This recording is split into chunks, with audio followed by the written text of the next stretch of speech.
What up, everybody, and welcome to Late Night Live number 110. 110, where tonight I decided maybe we would do just a series of. I'm gonna try to do what I call full alphabet runs, or A through Z, on a sheet of paper. I might do some reference on my website with some full alphabets that are printed, and see if I can replicate some of those layouts. But essentially, we're just doing full alphabets today. We're gonna go through A through Z. When we get to a part where it feels rocky, we'll pause, work on that letter a little bit. I anticipate needing to work on like the letter D, for example, when we get there. But then we'll kind of refine as we go and do some full alphabet runs. What up, Marilyn? Nice to see you. Welcome, welcome.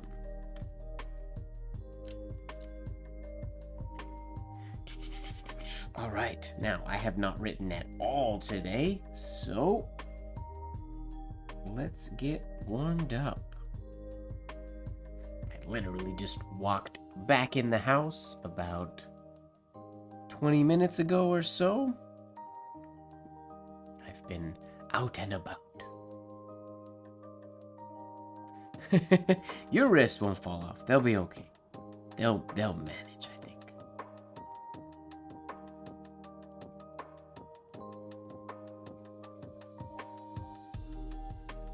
Woo! That's a beautiful shape.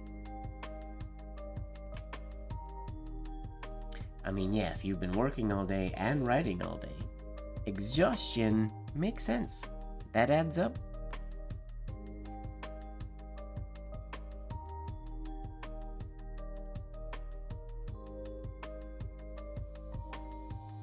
Ooh, didn't give me a shade on that one. I tried to shade, but it didn't work. Hello, Benjawan. Benjawan? Is that how I pronounce that? Benjawan? Please let me know if I'm pronouncing that right or wrong. Benjawan? Benjawan? My apologies if for whichever one was wrong, or if they were both wrong.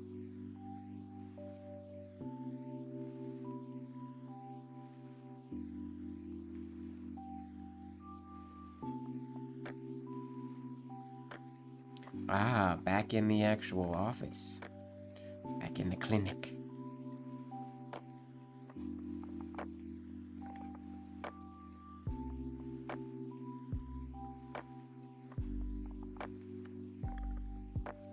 How you doing? Me? Doing? I'm doing pretty alright.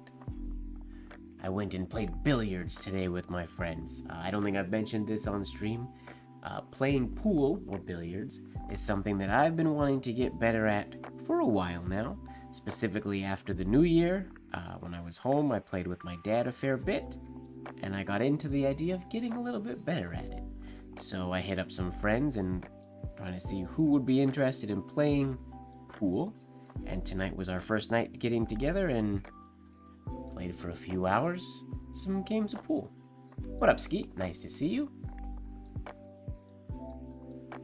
Ah, similar to Benjamin. Benjawan. Okay, Benjawan.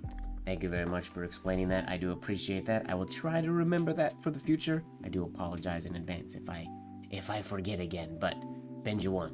I will try to remember that. Benjawan. Done.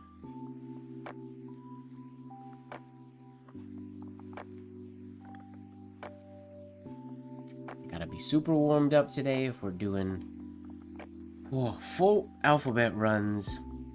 Is one of those things that I feel like it stresses out a lot of penmen, myself included, because you obviously want your A through Z to look good, or A through Z. You don't want to make mistakes. For me, I feel like one of the biggest issues that I have in my alphabet runs, or in my all my capitals in general, is getting the shade sizes to match. For example, I shade my capital A and capital C a lot heavier than I naturally shade my, say, capital S. So I either have to work on making the shade of my S heavier, or easing off a little bit on letters like the A and the C, so that they're not quite as heavy, so everything matches and looks like one cohesive design.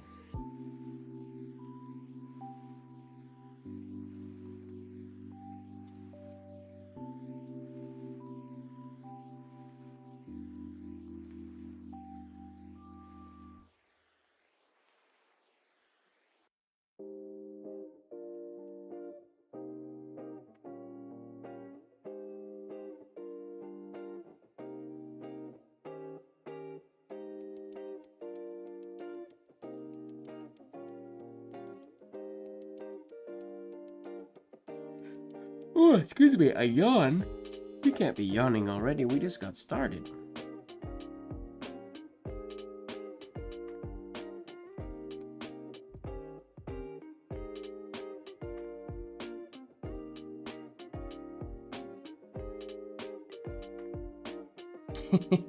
Definitely not time for bed yet.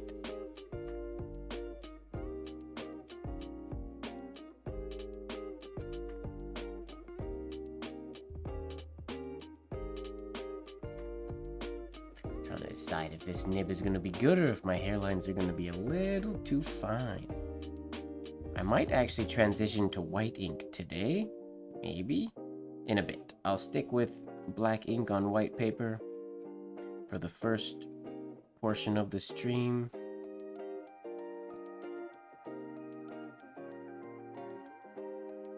And then I might change. There's what we want.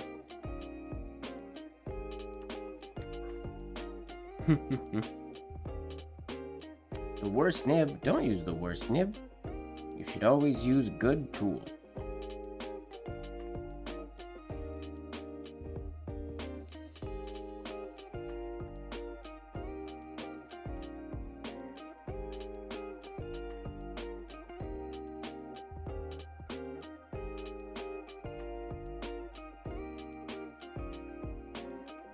Years old. That's too old.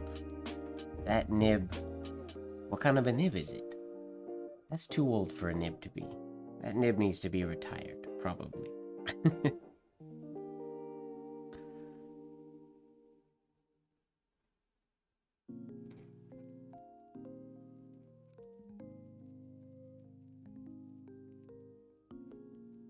This nib that I'm using today is not giving me really hairlines. Hunt 22B. Haven't used one of those in a long time.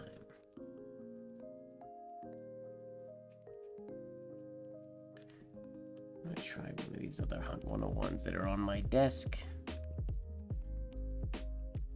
to see if maybe one of them will give me, just for the sake of the stream, slightly more visible line today.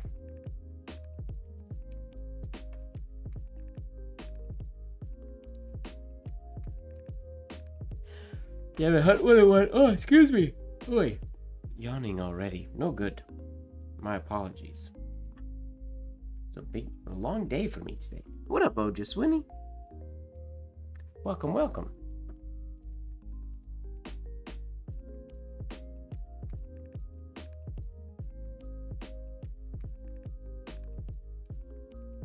Why is this nib aligned so crazy?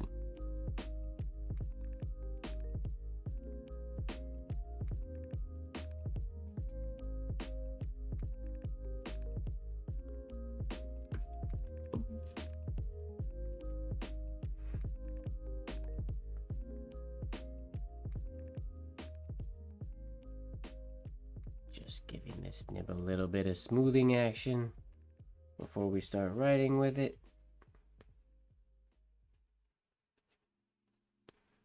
I don't know that I've written with this one, or if I just thinned the tines and then used another one. I honestly don't remember. We will find out in a minute. It might be too scratchy or not even fine. Moment of truth. Hello, Abjeet. Welcome, welcome. Ooh, very scratchy. But it gives me a hairline that I can see, which is good. So I'll stick with it for now.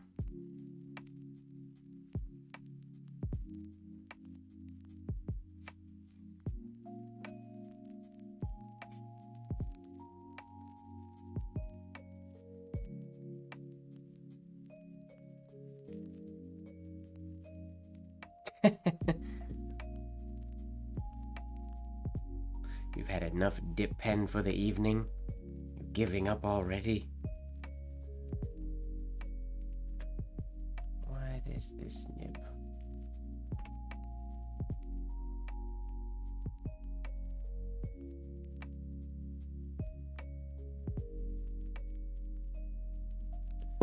seems like it should be good. Other than it's a little dirty. From who knows what reason. That should do it.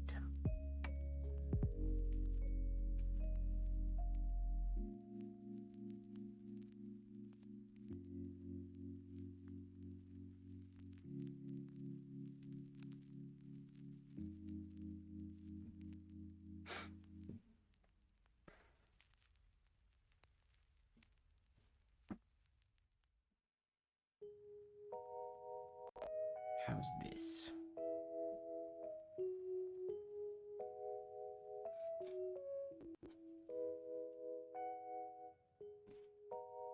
Oof, very scratchy. Too scratchy or manageable scratchy?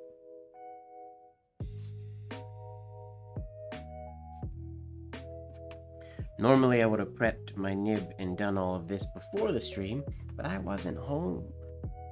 So I apologize if this wasn't done. You guys can see it in, I guess, real time now. Maybe. Let's grab another nib for the time being and see if this one wants to work any better right out the gate today. One of these will work the way we want it. I just don't want to dedicate a whole long time on a nib when I'd rather be just writing. From San Jose. Yeah, you guys aren't far from each other at all.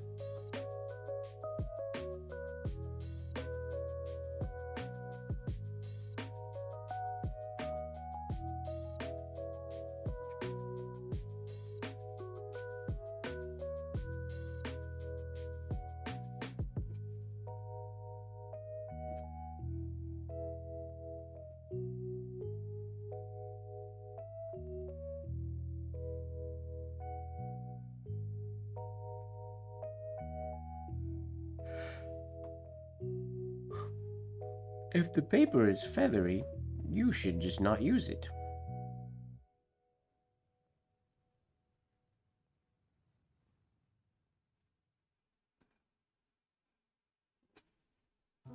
Getting this kink there and right there.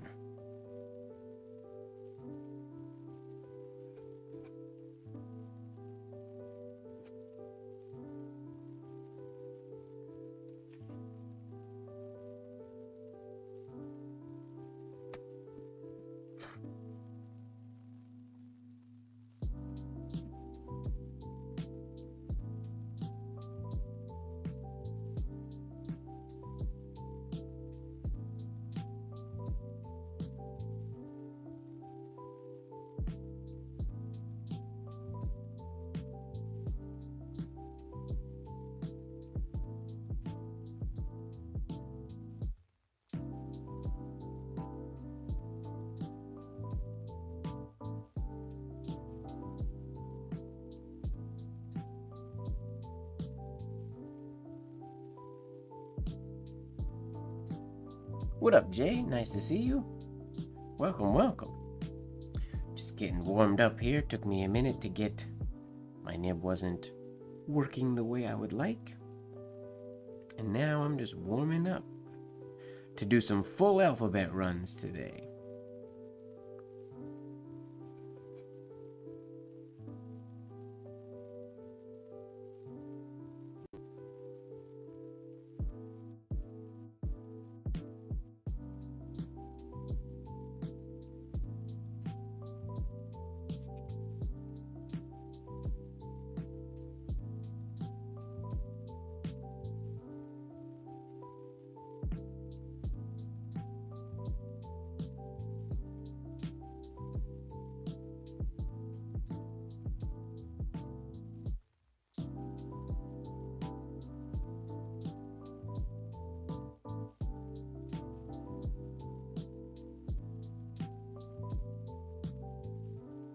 All right.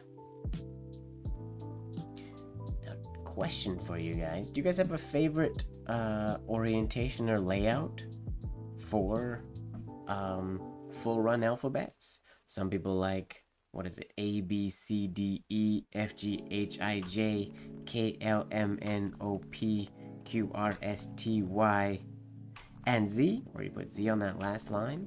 Never really know what the best format is for a full alphabet. I gotta go through some old ones maybe for inspiration here in a little bit. But for now, we'll just start with the capital A.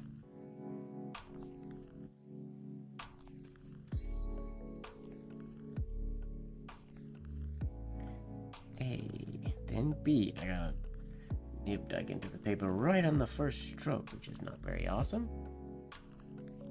W, Z, Y, X on the end. All right.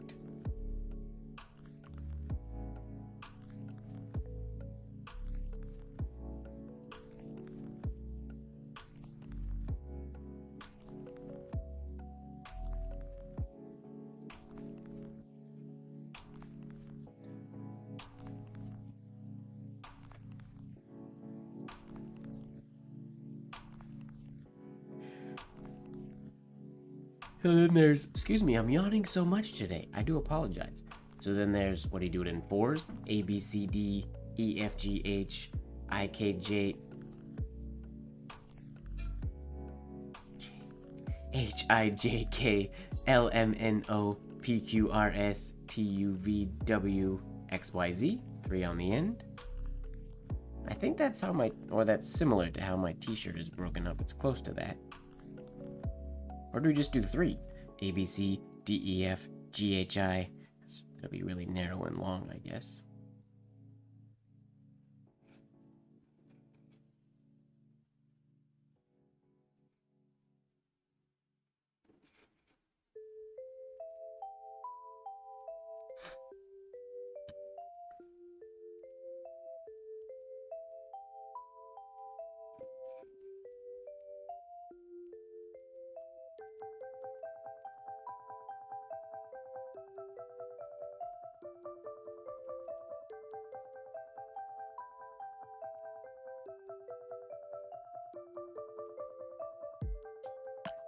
G.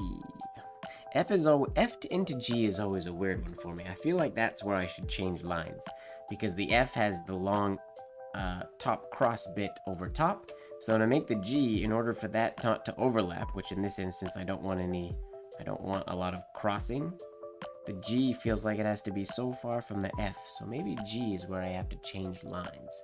A, B, C, D, E, F, G, H, I, K, J, L, M, N, N, O, P, Q, R, S, T, U, W, V, X, Y, Z, or X, Y, and Z gives me 4 for the end.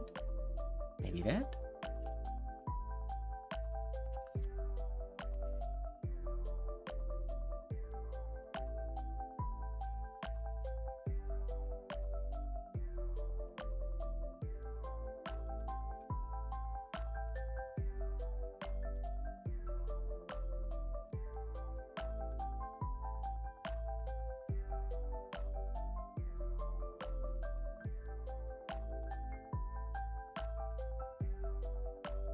Fozzie's here. What up, Fuzzy?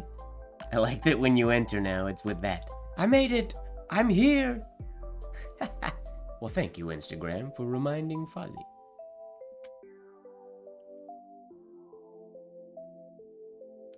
I think we'll do KL on this line.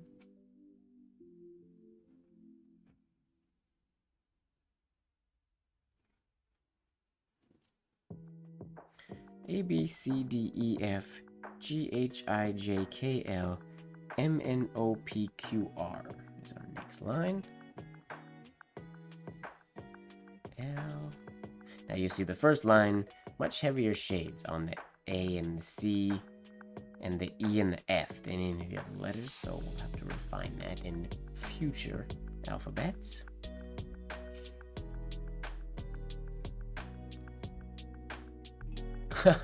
Never again, Fuzzy. Why? What happened with the melatonin? Did you just sleep for the whole day?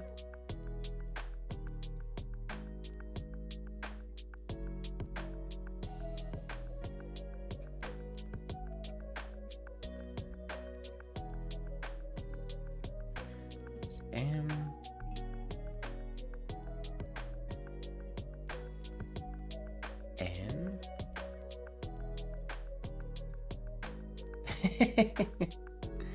I mean, drunk without getting drunk doesn't sound very fun. That's a valid concern, I guess, I would say.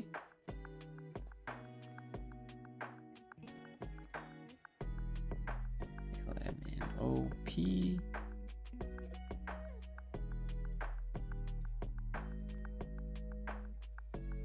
QR. Which variation of the Q? We'll do the 2Q today, I think.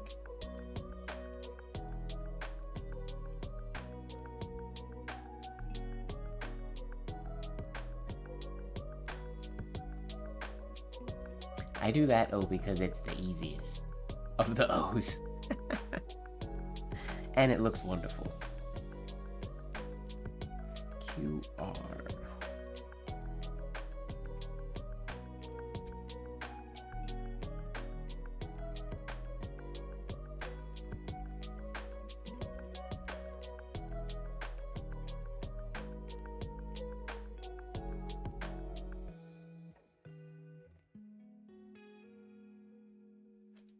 STUVW.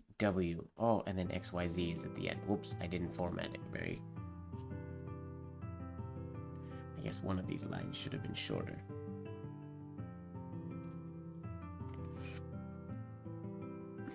I don't think I've ever done melatonin as a for sleep, to my knowledge anyways.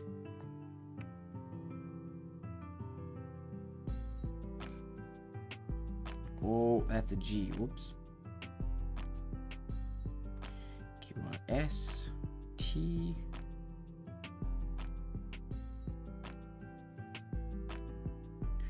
U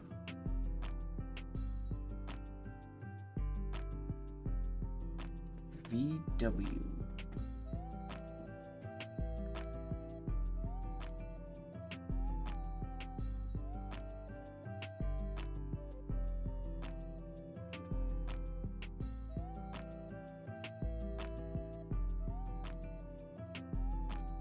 X, and then Y and Z at the bottom. I guess the bottom one is just smaller because of the way I space that out. Y and Z.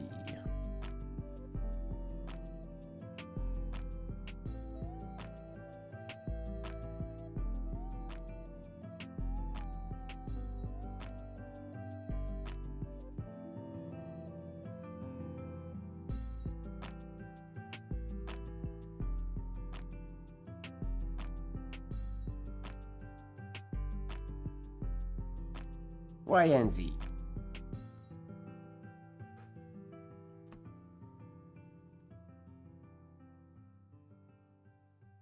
A stimulant to wake up and a sedative to sleep, or you're not your oh so pleasant self. Hello, Mum.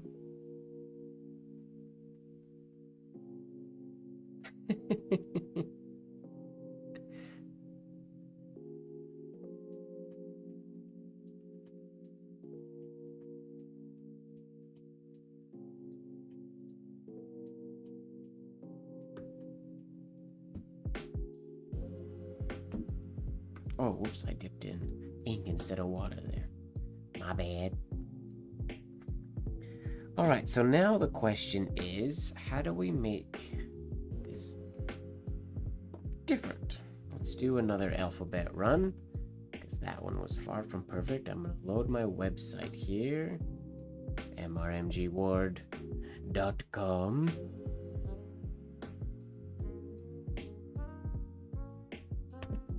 We will go to the menu, archive, business educator, full alphabets. Okay, we'll just let this load on the website instead of downloading the PDF.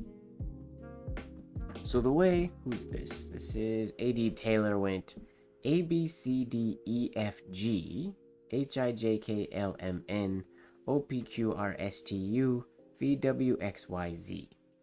Which looks quite good. Quite square, that one, but that works. We'll try that next.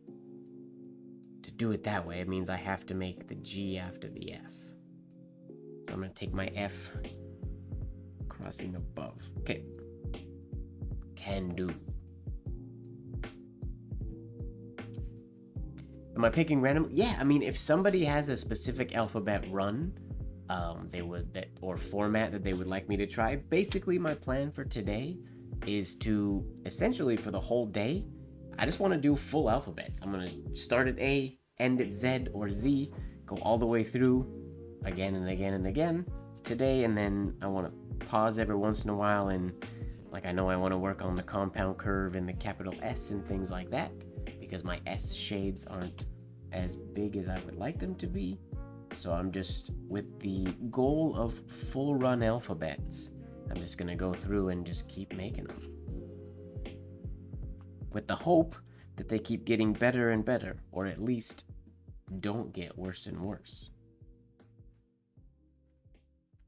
Here we go, capital A to start us off.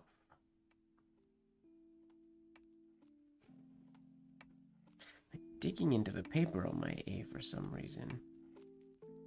That happened both alphabets so far.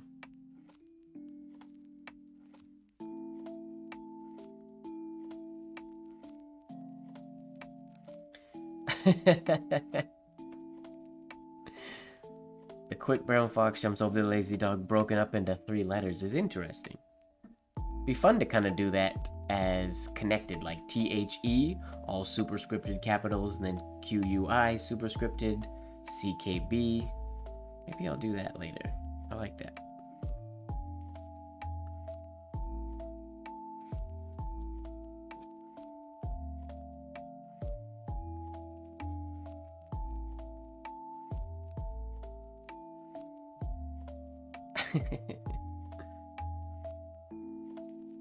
Now I am overlapping a little bit each one here to get them a little bit closer together.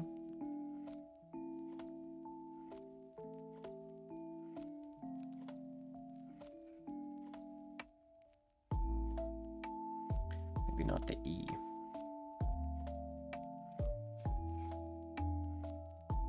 I think the D and the E are too close together. Whoops.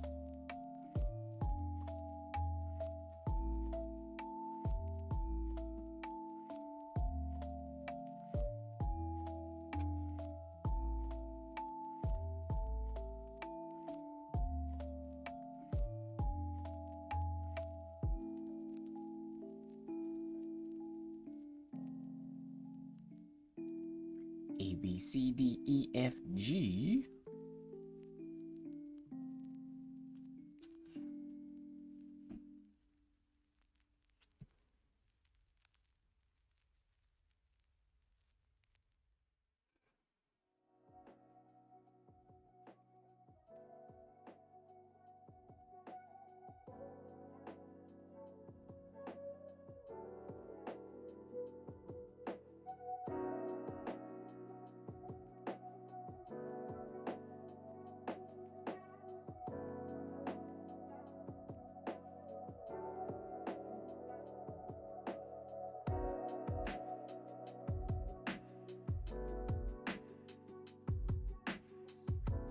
M.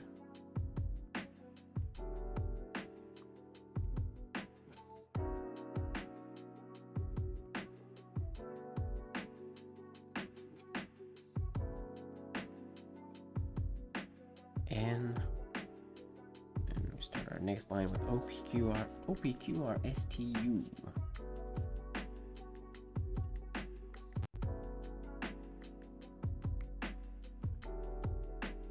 Ooh, that's an ugly O. Whoopsies.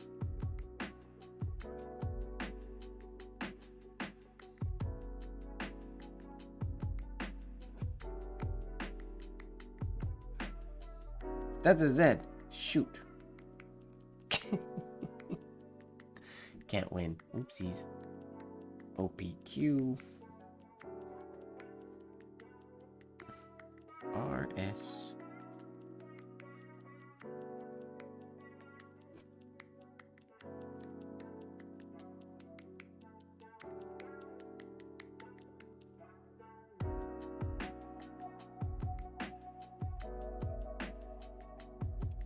TU.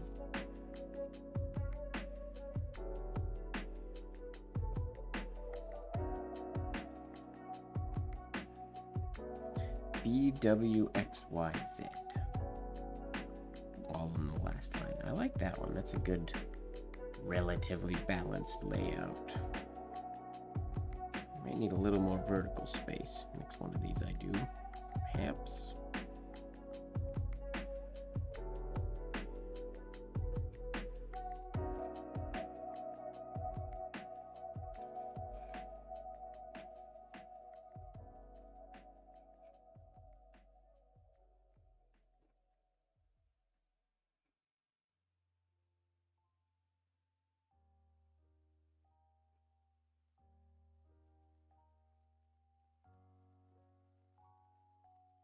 B, W, X, Y, Z. Alright, that one works. Now, I think we'll take a slight, not break, but a pause from a full alphabet, and let's work on some of these letters that have been not super smooth for both of those alphabets.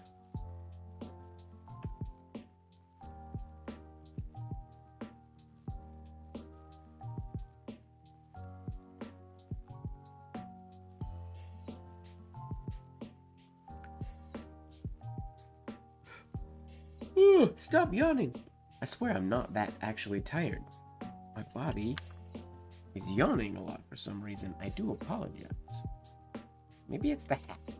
Maybe my hat is making me feel oh so super cozy.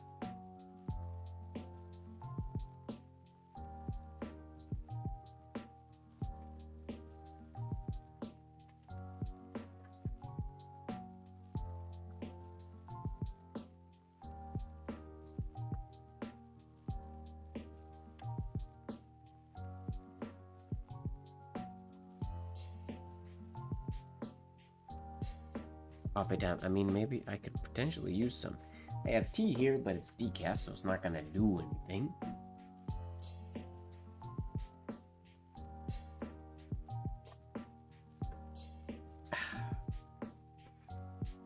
Alright, what letters were the roughest there? M needs work. The D obviously needs work.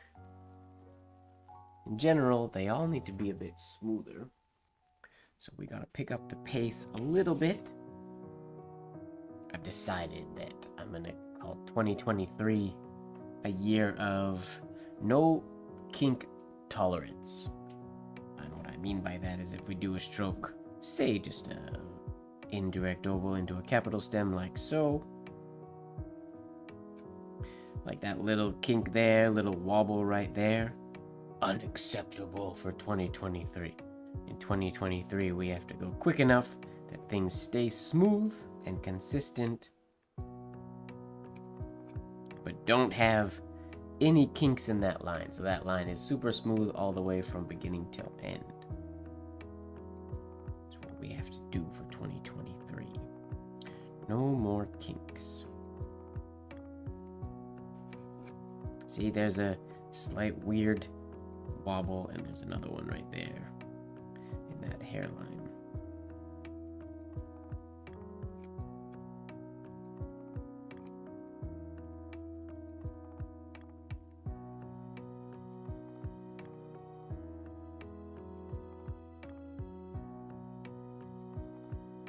So we have to do all our letters a little bit faster.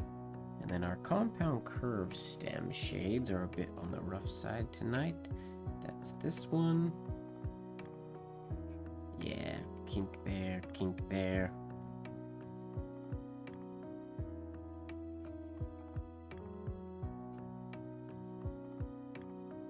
There we go, that's what we want. All shades vanilla,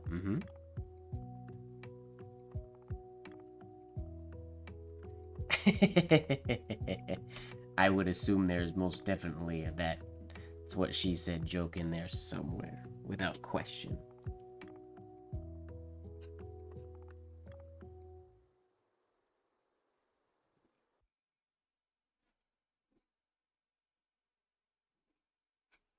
See, when we go straight down, we're smooth. When I'm gonna finish in a loop, I get that kink there, which I don't want.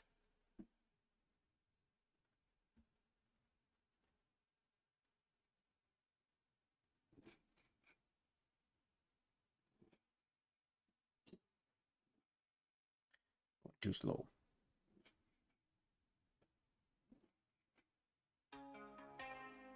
There we go. Getting there.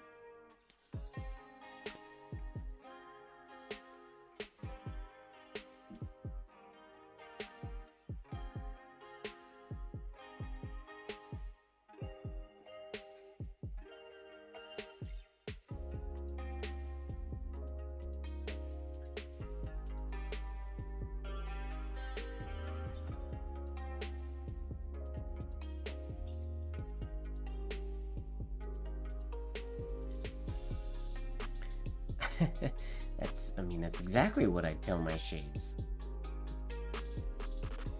They're not allowed to be kinky. They're not supposed to be. I gotta tell you though, when I had my holder before I broke it that had the knot in it, it was hard to tell the naughty holder to not make kinky shades. Sorry, couldn't resist. Alright, so it's the F coming into that a little more vertical is what we need to smooth out without slowing down in that transition.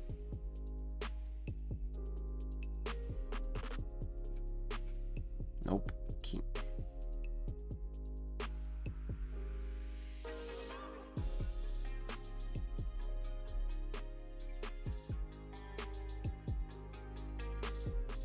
That pen holder broke. I no longer have a holder with a knot in it anymore. I broke that one the last time I was in Hong Kong. Unfortunately, it got jammed in my backpack and I broke it. So that's the little one that you guys see me use quite often with the navy blue leather grip on it. Was the naughty holder at one point. But I broke it, so I have to carve another one.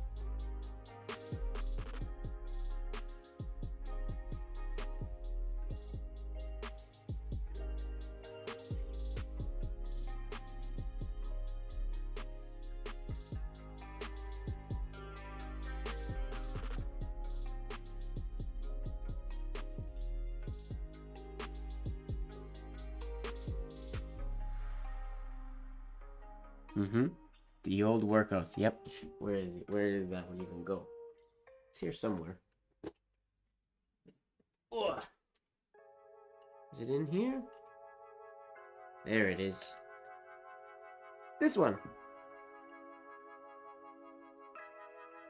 That used to be the naughty holder until I snapped it in half. And now I've been using the Kraken holder since I carved it. But I will carve another knot one day, eventually here.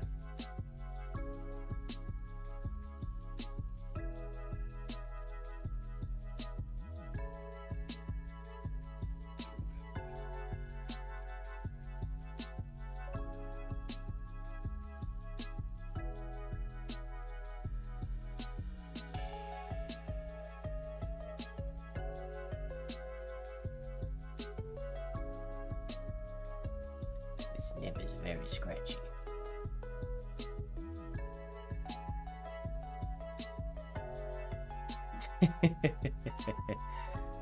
What's going on, Benny?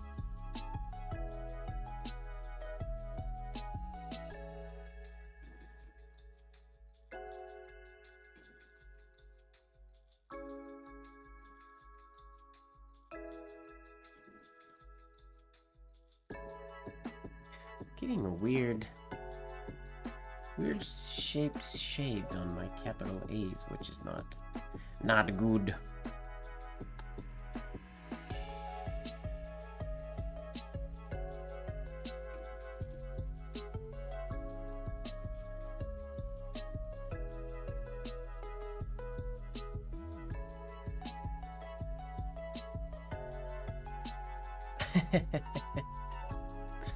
Having your tea. Ooh, very nice, Benny. What kind of tea are you drinking today? I'm quite good, thank you for asking. I have yawned about 8 or 9 times since we started the stream, so apparently I'm tired. I had a day out with friends today, so I will admit that my eyes are a little on the sleepy side tonight. My body doesn't feel super tired, but...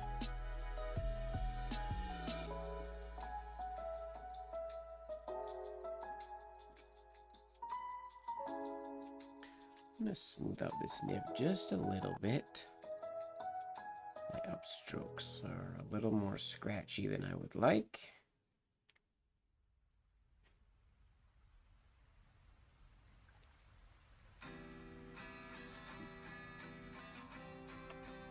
Ginger tea, yummy, yummy.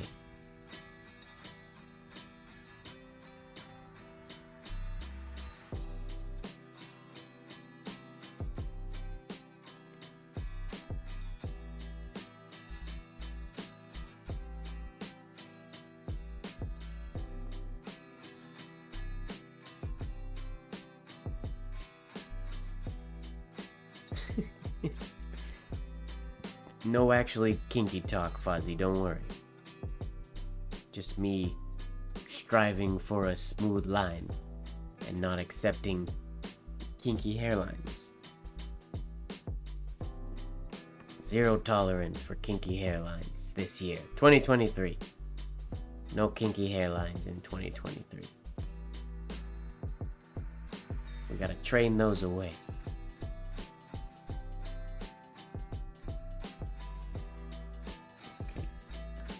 That made anything better or worse.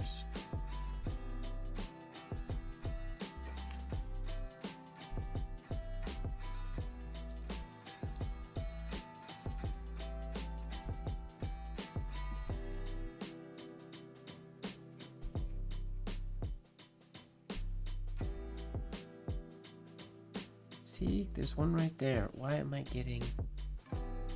It's not a smooth transition.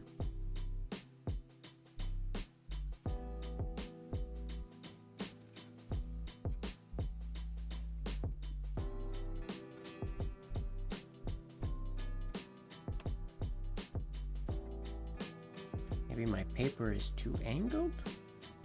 I don't know, it shouldn't be.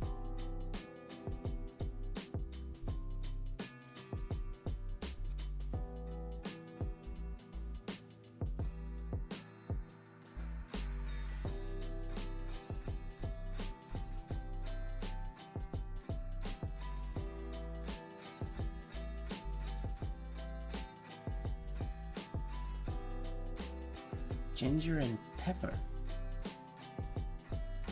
I do not believe I've ever had Indian tea with ginger and pepper. I don't think.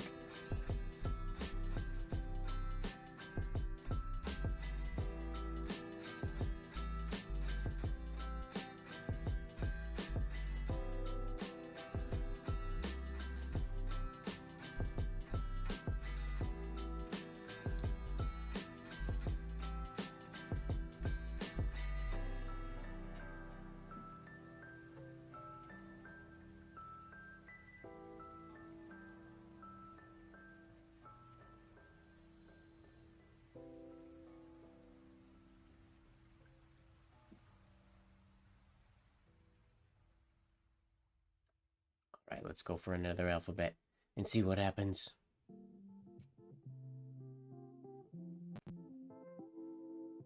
I don't know, I swear I've had it in the past, but I mean, it's not something I've ordered a lot or know a lot about. I can't even imagine the flavor at this point, which is unfortunate.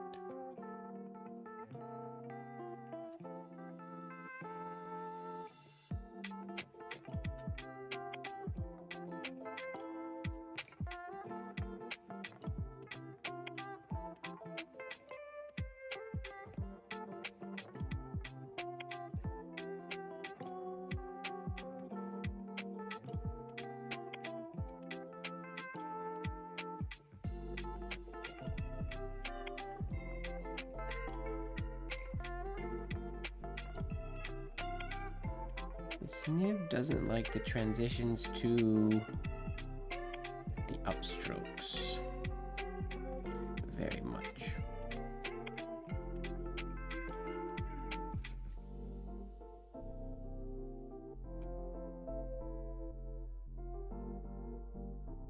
Decent capital D though.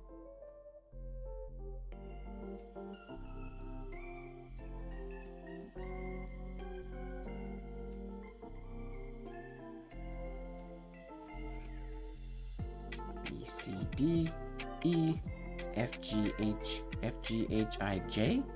What if we formatted one that way?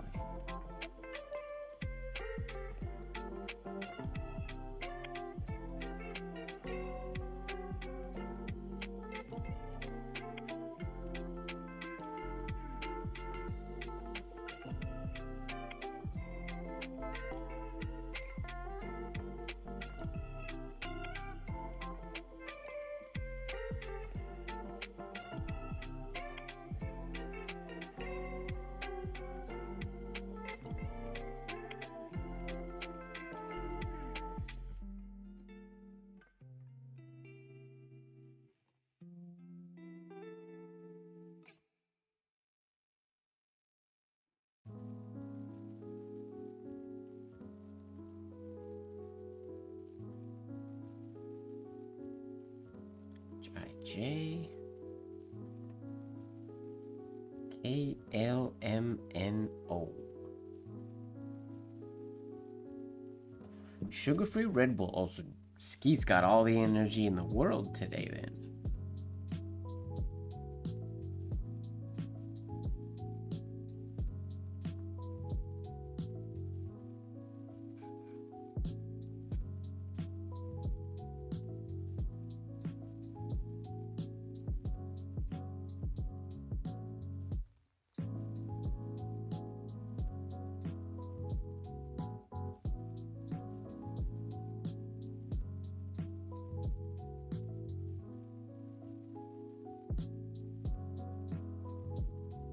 L-M-N-O.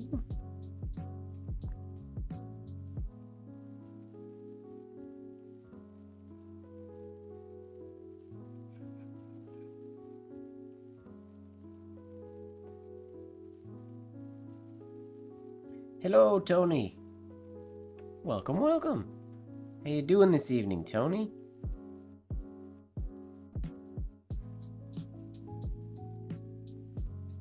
Sorry, the other day I saw your invite to, I know you were meeting up with a fountain pen group on Zoom, and I was unable to join in. I was a little busy. I don't remember what I was doing, but I remember wanting to join in and not being able to. P.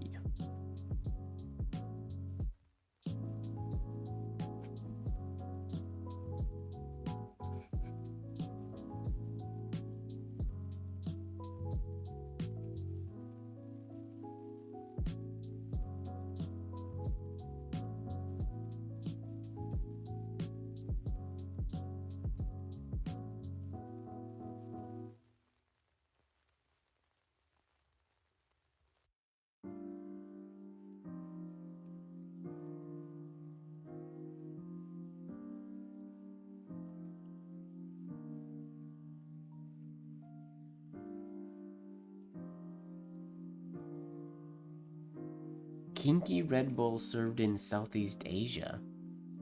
What? There was a kinky Red Bull? This is a non-kinky stream, Ojaswini.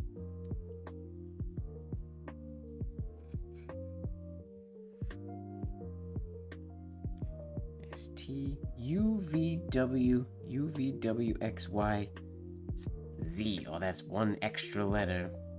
Darn it.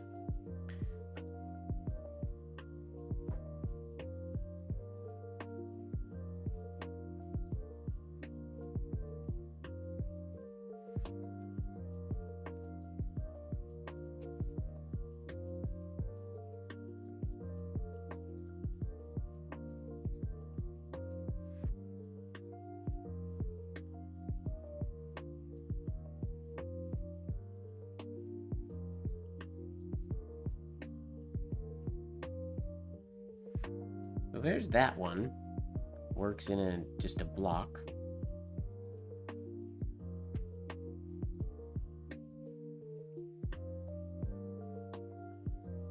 Oh, that'll be sweet. In April. Unfortunately, April, I mean, unless it's on depending on what night you guys are meeting up. And this is, I guess, an update for everybody for the late night lives. My, similar to last year and the year before that, late night lives kind of go up on a hiatus I'll be traveling for the majority of March, April, and May. So I will be not home. I'll be on the road and not able to do late night lives, I don't think. I am planning to try to do just some sessions in my Discord if I can. Sunday morning, yeah, I will be in a theater on Sunday morning, unfortunately. If it's a Sunday in April, it's pretty much a guarantee that I'll be in a theater. Lurker James, what's going on here?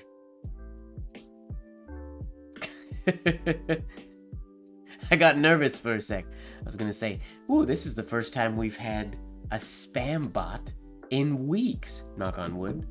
But pretty sure that's just Lurker James. I should be back for my birthday, yes.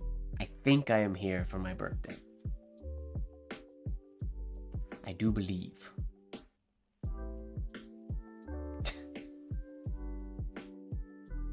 Welcome, James.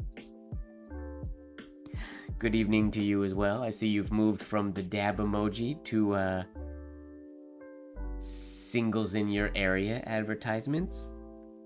Or Lurker James has been hacked. We don't know. How will we know? Well, if Lurker James messages a dab emoji, then we'll know all is normal.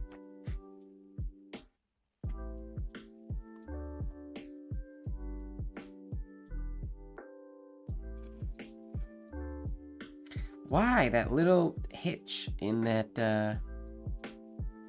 stroke every time I do it, which is kind of frustrating.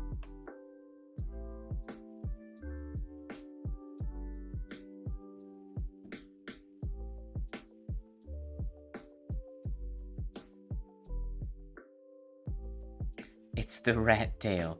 What's the rat tail? This or this beginning bit?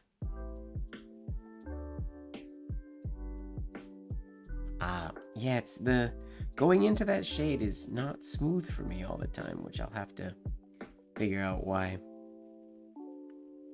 It's unacceptable.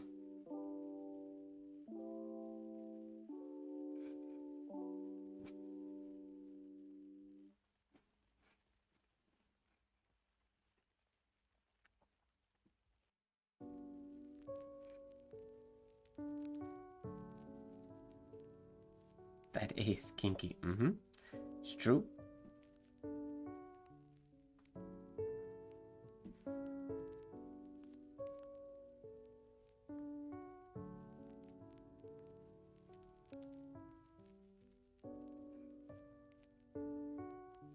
Decent capital D.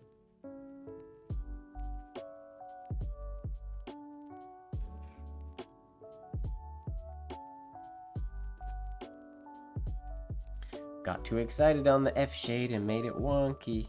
Oops. Gotta breathe and chill out.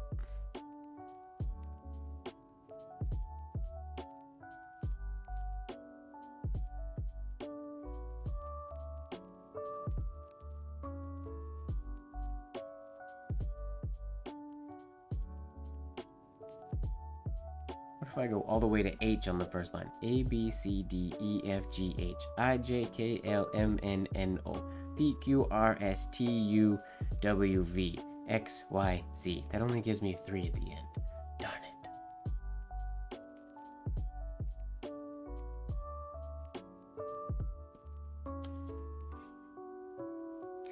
Why do we want James to bring out the bots? We don't want bots, period. Bots are no good.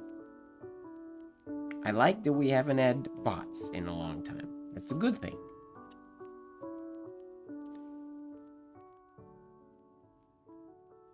Ooh, handmade paper. Gotta be awake and focused for that.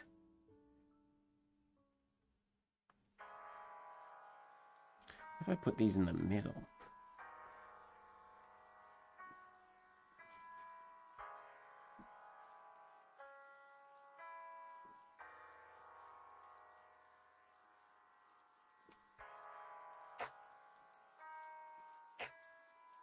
Ooh, ugly K.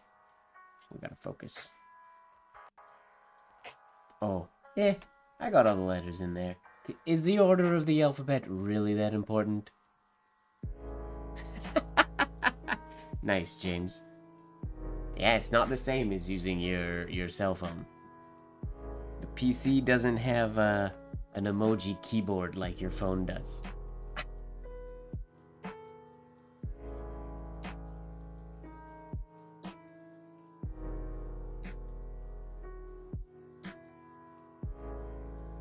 I learned that when I was doing emoji reactions and stuff on the Discord, because I'm often on the Discord on my computer instead of on the app, and I realized how difficult and weird it was to do it on a computer compared to the phone. Super freak, she's super freaky.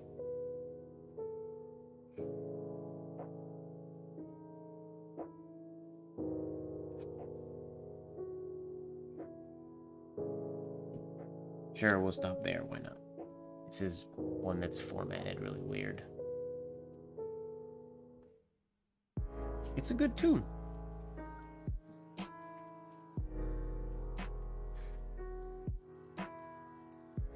Ooh, way too much space between the I and the J. Whoopsies.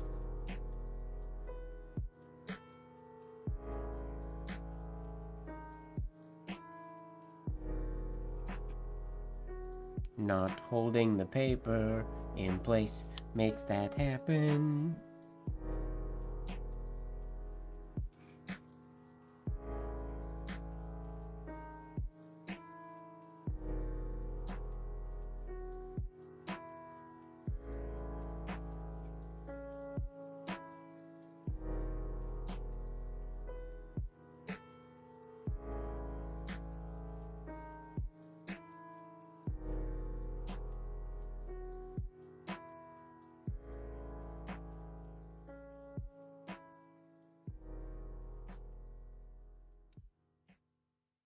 What happened to the O? My paper moved. I wasn't holding the paper and it moved when I went to shade, so I had to improvise. So it has a little, I mean, it's an O with style. It's got a little thing in it. It's like in Old English when they do those little extra little hairline strokes everywhere. That's what I was going for. That was totally intentional. Not intentional.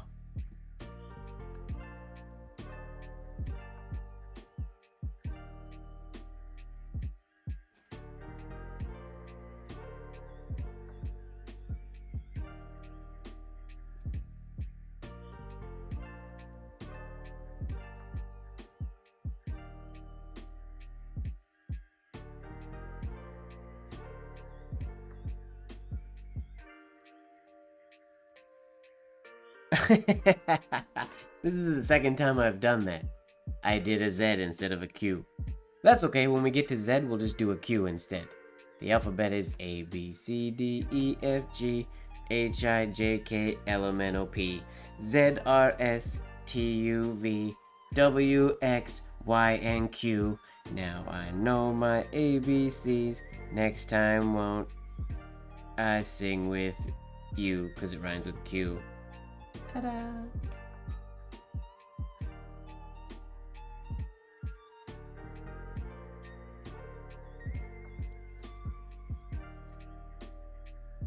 Ooh, I'm at the bottom of the page. Whoopsies. What up, Peter? How's it going?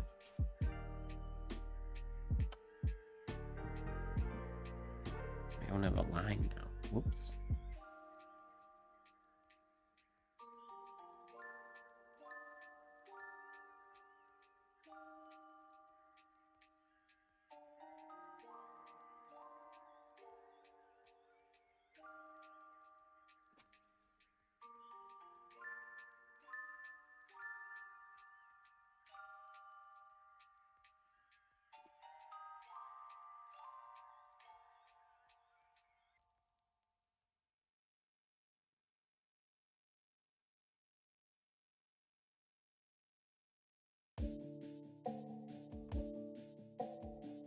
Ooh, that's no fun. Sorry to hear that you received that as a gift. –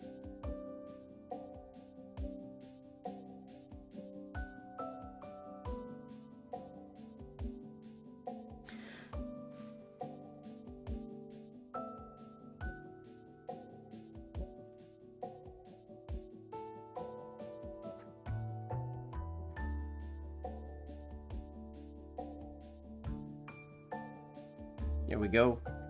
Y and Q. The way the alphabet was supposed to happen. I like Super Freak more. Wait, Can't Touch This and Super Freak? You're saying is the same tune? Wait a minute. Can't touch this. Do do do do. Do do do do. Can't touch this. Versus Super Freak. Super Freak. She's Super Freak. It's not the same at all. Get out of here. They are not the same thing.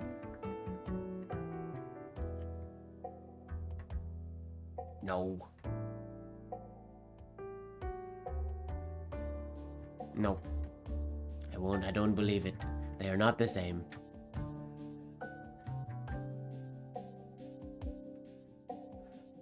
Does the beat sound the same?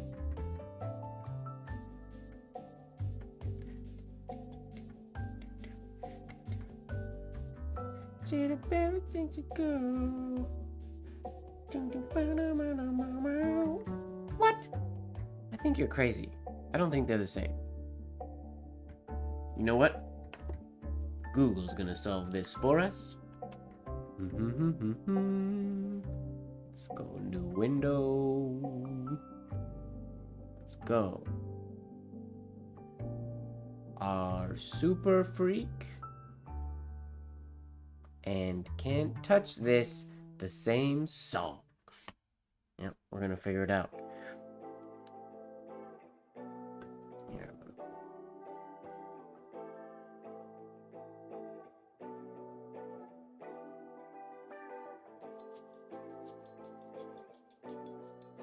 Why was the music in Super Freak used in Can't Touch This? They sampled it, okay. Wait, I need to hear this now. I can't though. On YouTube.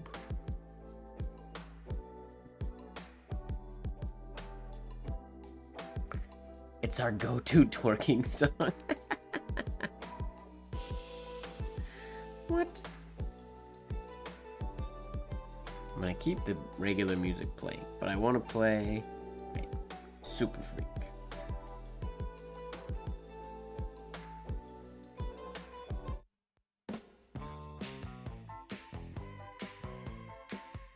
Okay, yep, you're right. I hear it there. Can't touch this. Okay. You win, internet chat. I understand. Interesting. Back to our chill music. Well, I gotta say, James Brown, I'm disappointed. Not James Brown. I'm disappointed in who released Can't Touch This. MC Hammer? James Brown did it first. Why did I not know that? I definitely should have known that Super Freak was a sample for Can't Touch This.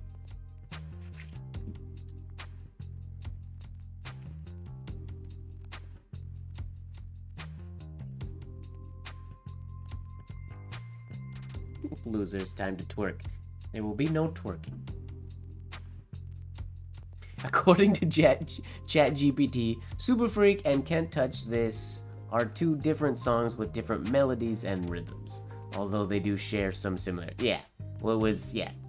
Super Freak was sampled.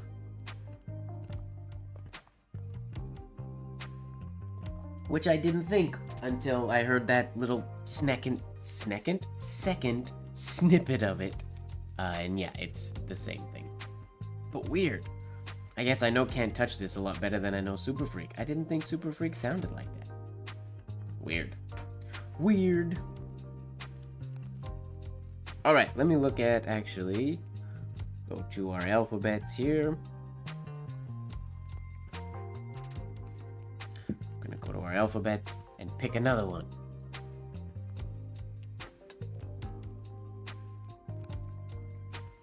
So we have...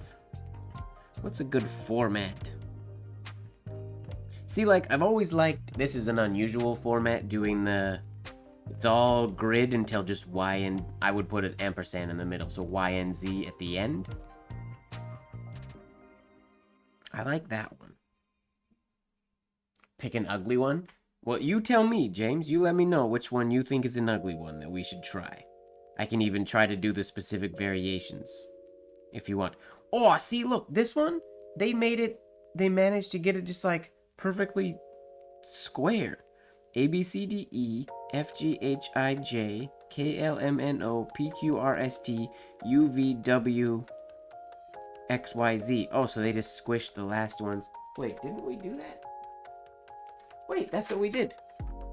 We sort of accidentally did that on this one. But that makes a square. They did it here and here. Whoop. There. Ah! Website. Back to archives. Business educator alphabets. Scroll down. I could always load the PDF, but I'm having fun using my website. Those two. Okay. Ooh, there's a nice one too. Is this the same thing? No. A, B, C, D, E, F, G, H, I, J, K, L, M, N, O, no, L, M, N, O, P, Q, R, S, T. So we fit one extra one on that line. So this line's just shorter. And then this one's shorter as well. Interesting, but they space it out.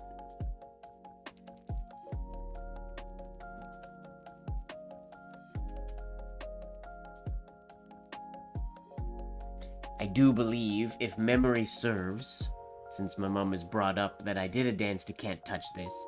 Can't Touch This was my very first dance and very first group that I was ever in. It was a jazz dance, and I was 9 years old, I believe, and I wore yellow, pink, and bright color hammer pants, and I had yellow bands wrapped around my biceps, even though I didn't really have biceps back then, but around my upper arms, and I had a vest. Yeah. Photo. I do not have said photo. My mom might, but I do not have a copy of said photograph. But yeah, that was my first dance group that I ever joined when I was 9 years old.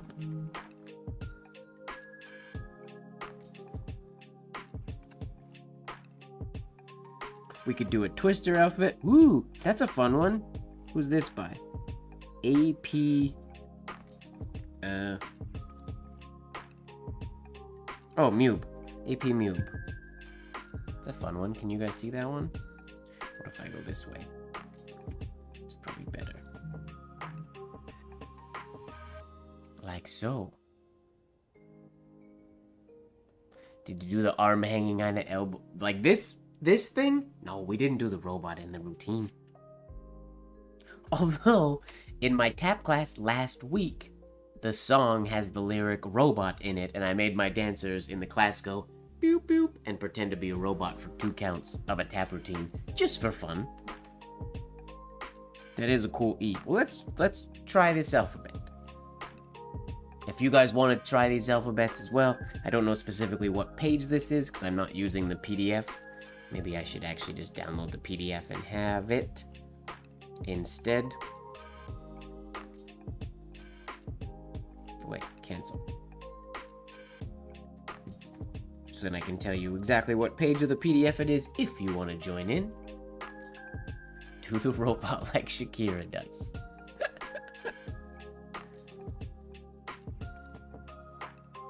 Boo boo doo doo.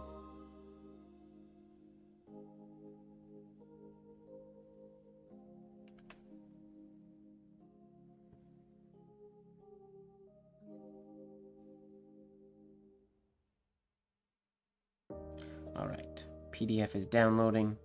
Then we will go to it and use that alphabet as a reference.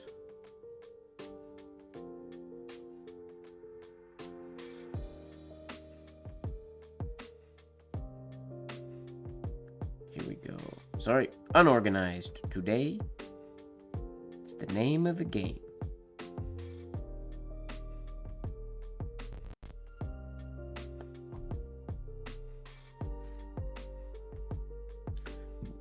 Horizontal view. It is loading.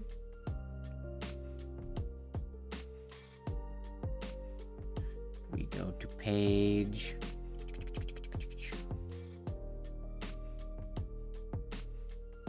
14 of the Business Educator Full Alphabet PDF. You would get to the one we are doing today, or not today, right now. Just set this app to not crop the pages. There we go. So yeah, we're doing this one. Page 14 of the Business Educator Alphabets PDF. Simple A. Nothing snazzy about the A.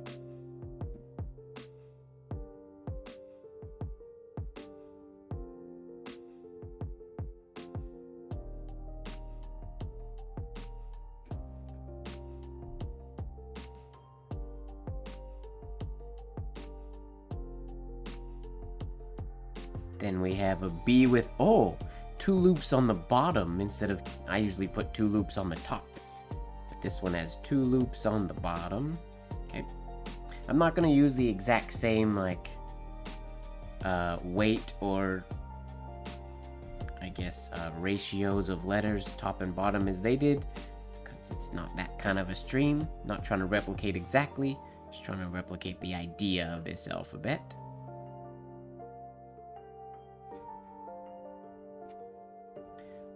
So, 1 and then 2 on the bottom, okay.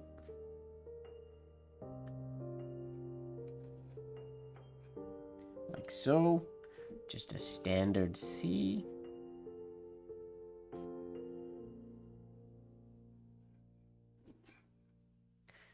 One of James's, I feel like, favorite hobbies is going through the old scrapbooks and finding all the ugly work. And letting me know how many ugly pieces there are in them.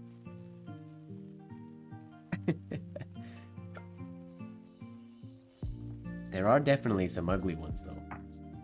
Well, and this is kind of what I was saying on the Discord with all these scrapbooks that have been posted, and even in the Business Educator. I feel like the materials that we study and that we have been studying are the exception, not the norm. Everybody, I mean, this is stuff that was published in a magazine, and it's what we can look at and be like, that's not very good, that's kind of messed up. Which should let you know, let's relax our own need to make things perfect and understand that they scrapbooked, sent, collected, published work that was not perfect. Obviously, some people made some really, really beautiful, perfect work, but that was not everybody. E.L. Brown is a train wreck. Honestly, I'm pausing my alphabet really quick here, because we all know W.E. Dennis. He was a bit of he's one of the penmen that if I could just have dinner with, I would love to have dinner, or like be a fly on the wall when he's working. Alright, Mom, good night. Be safe in snowy Alberta. I have to show you, even though I just opened this PDF, I have to show you this letter by Dennis to Healy. What? Where is it? Did I not download it onto my phone? Come on, Mike. How are you even more unorganized? Okay, it's okay. It's on my website. We'll go to Archives. We'll go to Scrapbooks. We'll go to Scrapbook L in the H.G. Healy collection. We will download said scrapbook because it's too big to preview. Yep, download it.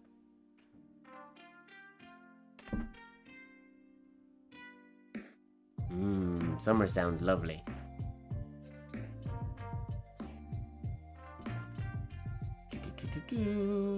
Okay, scrapbook is downloading. Hurry, scrapbook, hurry. Go, internet. It's going. In the meantime, no, I'll let it go. I just have to show you guys this letter by Dennis, because it's, when we think of like what we're nervous to send in letters to people or to put out there, And then you see one of the best American engrossers. You can see James already mentioned E.L. Brown is a train wreck. I don't know if I'd go as far as to say train wreck, but was their work perfect? Absolutely not. Not all the time. Here we go. Let's open this one. Loading, loading, loading. Come on, come on, come on. Remember, when I was editing this one, I got excited to share these letters with people because they are bonkers. I would love to be a fly on the wall watching somebody read one of Dennis's letters. What up, Lori? How's it going? Come on. Sorry, these PDFs are really big. It takes my phone a while.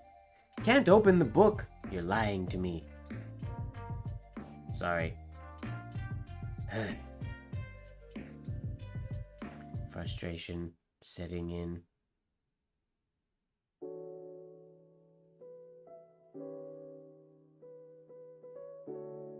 Open it with a different app. Okay.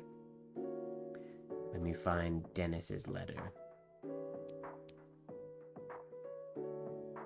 They're hilarious. I know this is not a very exciting stream to watch at the moment, but I have to share these letters. I mean, they're on my website so you can see them, but, I mean, and there's some beautiful, beautiful letters in this PDF. Scrapbook L is all letters that were written to Healy. But the ones from Dennis, like, that is a letter from one of the best American engrossers who can write really, really good. But this is how he chose to write letters. He did this on purpose. Like, can you even read that? That says, I believe, Friend Healy. Right, Marilyn? Exactly. His letters are the hardest letters of any penman I've ever tried to read. Yeah, and they're all like that. So there's, homie was on some, I mean, potentially. But check this out. Here's another one by him. It's like, okay, let's just take a giant water brush and go for it. H.G. Healy Business Journal. Here is my last dollar. Please, what does it say? Please just something, subscribe to the Business Journal. Here's my last dollar. What a interesting way to start a letter. Exactly, it looks like a 5-year-old drunk. This is one of the best American engrossers, and this is how he wrote correspondence. And there are so many samples. Like, here's another one. Slightly more intelligible, a little bit, but also, like, what? Just wackadoo.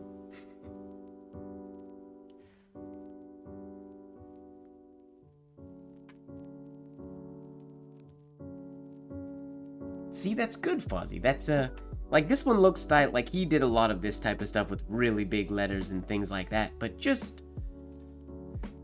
he just essentially scribbled, and whatever happened. And here's an example of, we have a little bit more control in this one.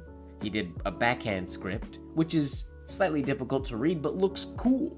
And then giant ink, spill slash splash on the bottom of the page.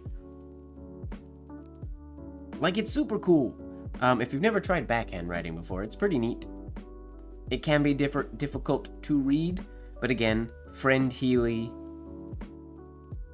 Will you, but the U is the same size as the U is the same size as an ascender, which is interesting, and it's just a letter U instead of Y-O-U.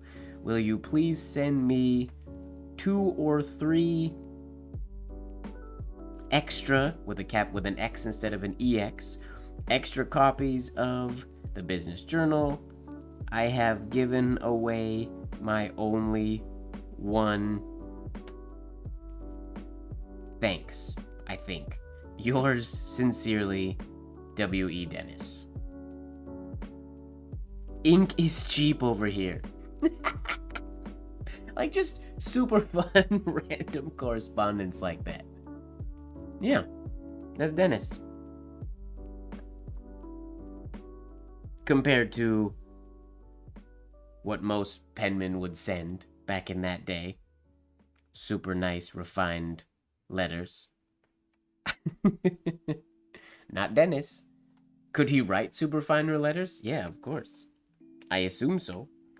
There's not a lot of samples of really pristine Dennis work out there, but he was very talented and he wrote like a fool, basically. Anyways, I love those letters as just an example. Yep. You should never be scared to just write it. See what happens. Send a letter, doesn't matter. Put it out there. This is me also just speaking to myself. Alright, let's go into this capital D, which has 2 ovals in it.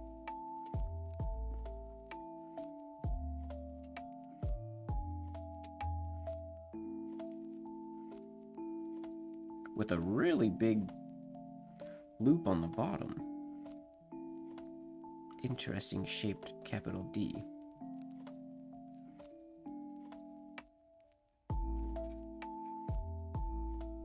And then this cool E.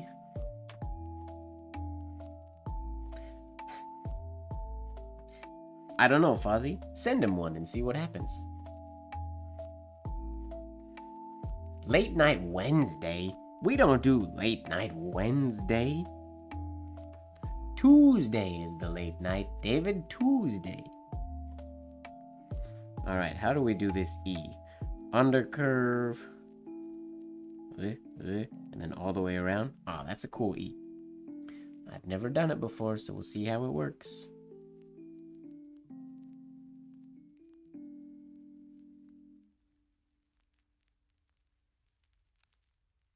Okay.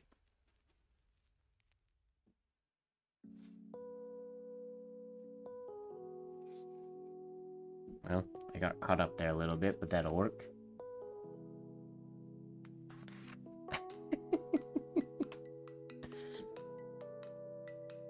Ox brain is David's favorite thing to eat. Everybody knows that.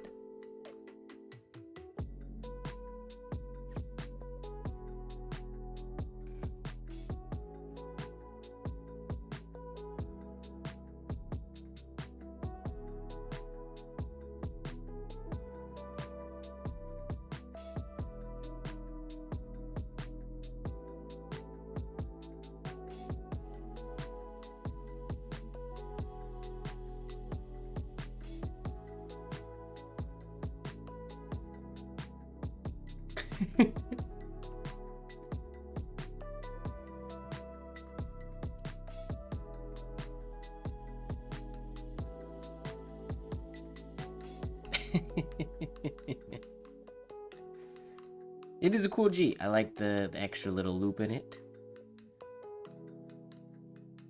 Now we go to just a standard double looped capital I. Oh, he has the lines quite close together as well. So we'll do it close together like they did, 'cause why not?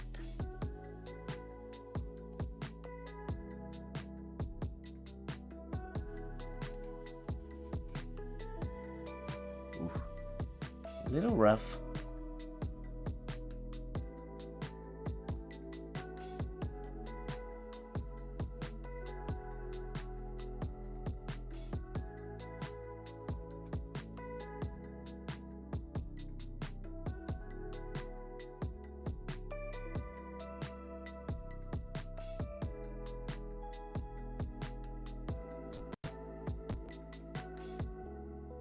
I'm not doing a very good job at this spacing. You can't see the F. Oh, I didn't cross it. The cross is right there. On the F. It's not a very great horizontal oval into stem. I need to slow down my brain, but quicken my hand is the goal today. So how does this hat play into OP? Well, it's if you want to do really good ornamental penmanship, the hat is what makes you be able to do it. It's about the counterbalance that goes from these dangly bits. As you're going, you see they move independently, so that helps my movement when I'm doing ornamental penmanship. It's the secret. Also, keeps your ears cozy.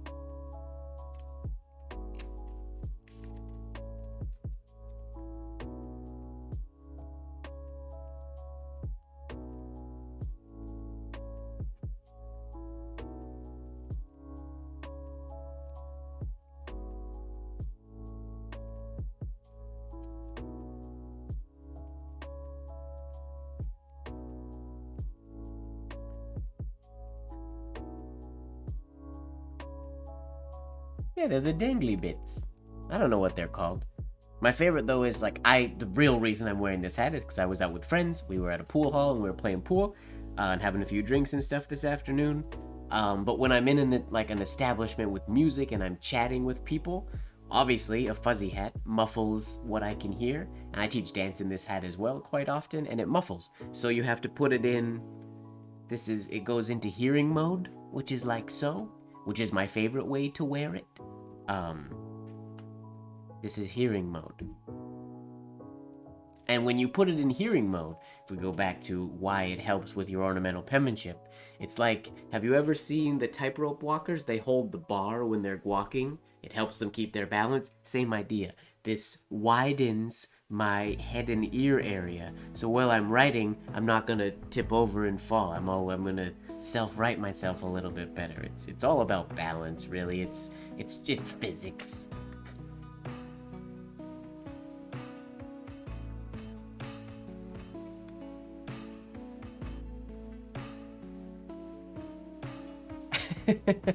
Dangly bits. It's not so much that I play pool, it's that I want to be better at pool. So I've started going with some friends. I mean, tonight was our first time meeting up, but going with friends to a pool hall and genuinely playing because I want to get better at it. It is one of those games that I understand how to get better, but I just not played it enough to be able to read the angles and things like that, primarily in bank shots.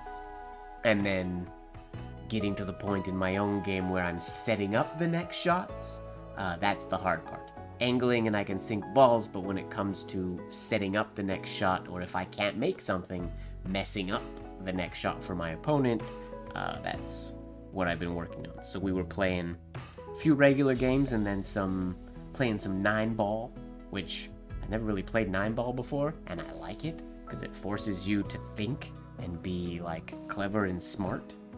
And if you can do bank shots or combo shots, you can easily win, which is how I was winning. Oh wait. Oh, oval, shade, 3, okay.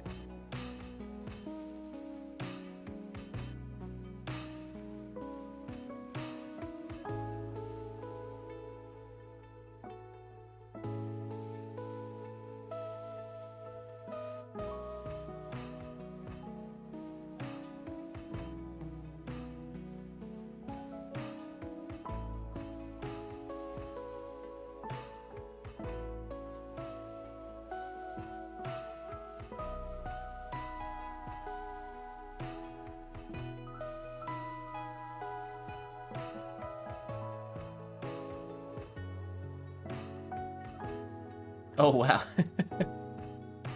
That's awesome. Free Snapples. Yeah, I mean, I used to play a fair bit when I was a kid. Never enough to get really good at it. We had a pool table in our basement. So my dad and I used to play. But in my entire life, I have never beat my dad once. We've had many games, and especially this past, Christmas, I can clear basically the entire table, but then I'll scratch on the 8-ball and lose. I've never beat him. I've outplayed him before, but I've never beat him before, which is rather frustrating. but he's quite good. So I want to get better at pool. So I've started practicing with my friends to get better at pool. What is going on here? This is a very condensed alphabet.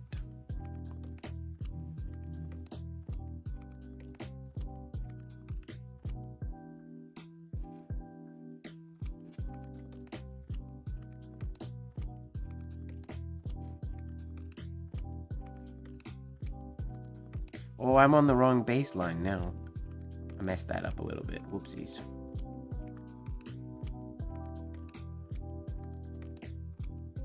Yeah, this line is too far away from the other one. Oops, oops, oops. Oh well. It is what it is now. This is kind of a... Some of this alphabet is a bit on the ugly side. I mean, getting free Snapples and learning how to play pool sounds pretty dope. I miss the days of, like, the pool halls and the arcades.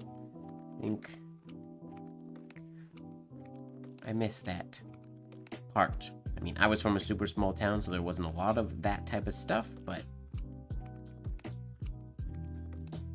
I wish I grew up in, like, a pool or like an arcade town or an arcade city.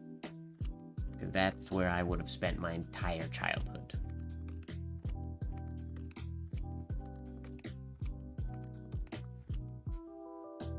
Ooh, his W actually goes like and comes down really quickly. Interesting. That's weird.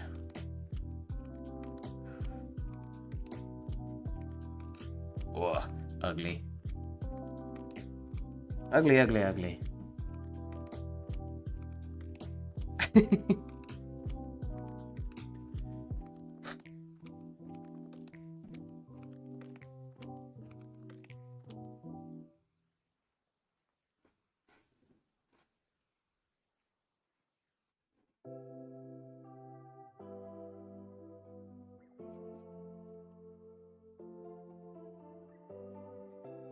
That's kind of a crazy alphabet. I don't know that I'm a fan of some of those letters. I like that E.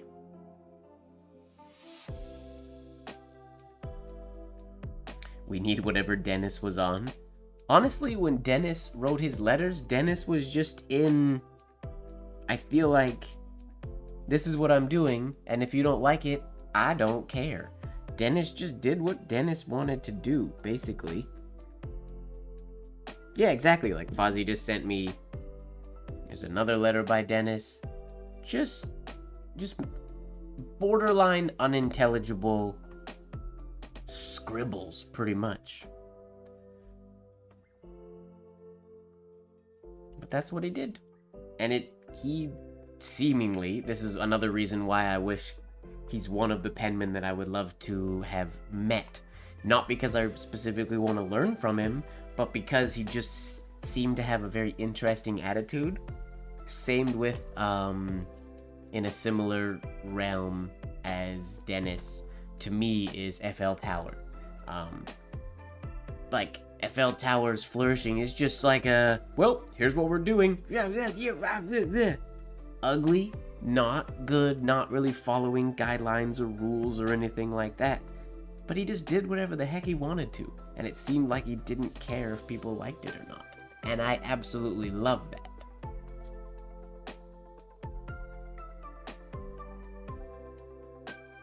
I mean, Tower is a little too, like, I don't care for my taste. His designs got, I mean, they were just messy.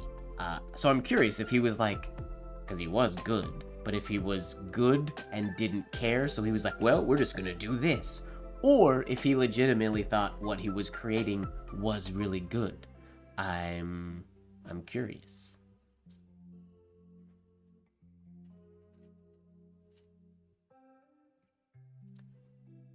Will you try Scottish accents together? I mean, I talk Scottish, I speak in Scottish accents with whoever wants to speak to me in Scottish accents. I enjoy Scottish accent playtime.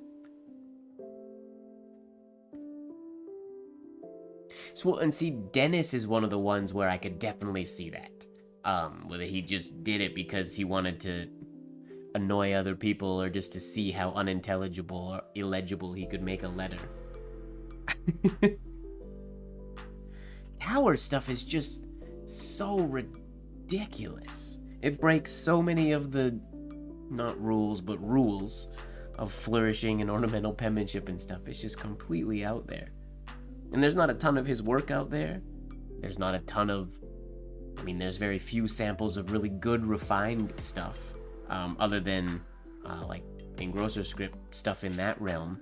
But as far as the ornamental penmanship stuff, there's not a lot of really clean, good stuff of his. So maybe that's just, he was like, I can't do OP, so this is how I do OP. Screw it. Yeah, not rules, but, I mean, we teach them as rules. They're guidelines. They're not rules, but they're the rules we teach. Can they be broken? Yes, obviously. Nothing is concrete, but yeah, rules, not rules.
Rules, not rules.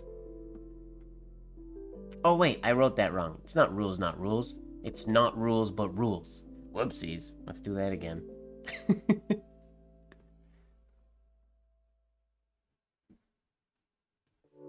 We'll do the first ones in lowercase.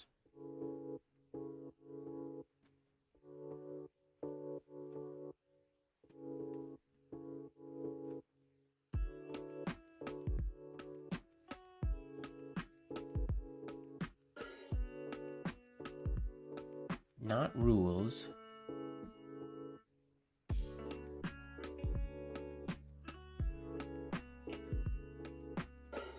But rules.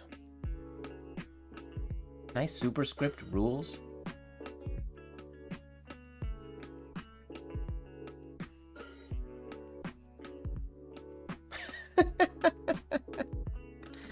David is giving us his best impression of ChatGPT tonight. Breaking down some rhyming poems for us.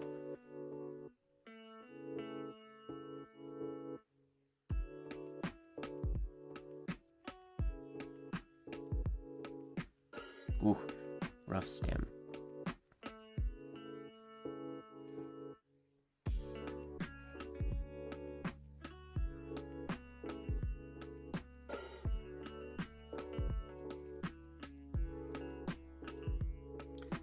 Not rules, but rules. Oh, that's courtesy of Kanan. Nice. I should have known that. Rules, not rules. Letters, not jewels. Lines on white. Loose, not tight. Lines on white. Is that Kanan's way of telling me to write on, I guess I am writing on white paper, so there we go.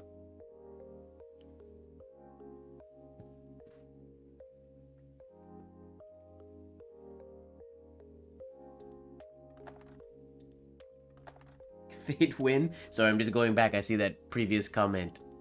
They'd win IG if they were alive. I mean, you're not wrong. Oh, got you. You could have fooled me. We all know that I study all the material and it goes in one ear into my brain. My body remembers it and then my brain forgets it. So I wouldn't know if somebody wrote something. I am not Gray. He's the one who remembers the things, not me. I do not remember the things.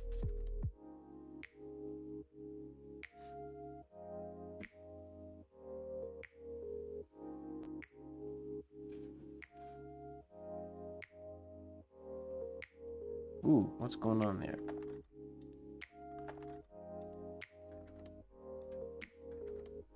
Messed up my hairline a little bit.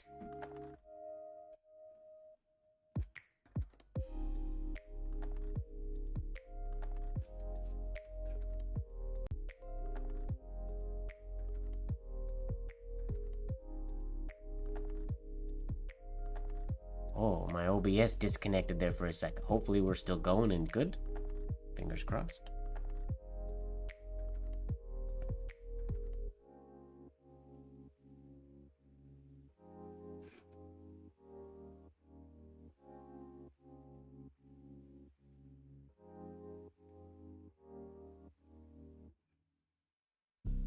Ugly capital D. The capital D always ruins it.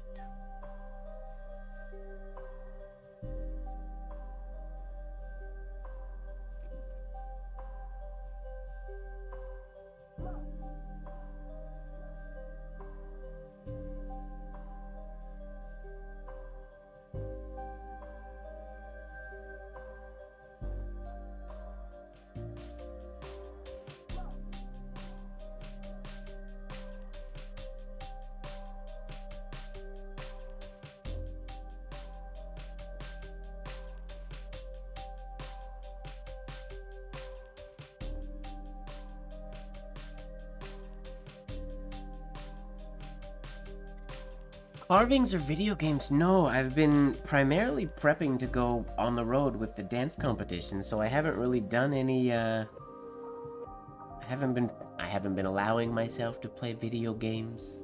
I haven't been doing any carving or anything like that recently. I want to get back into it, I just haven't been.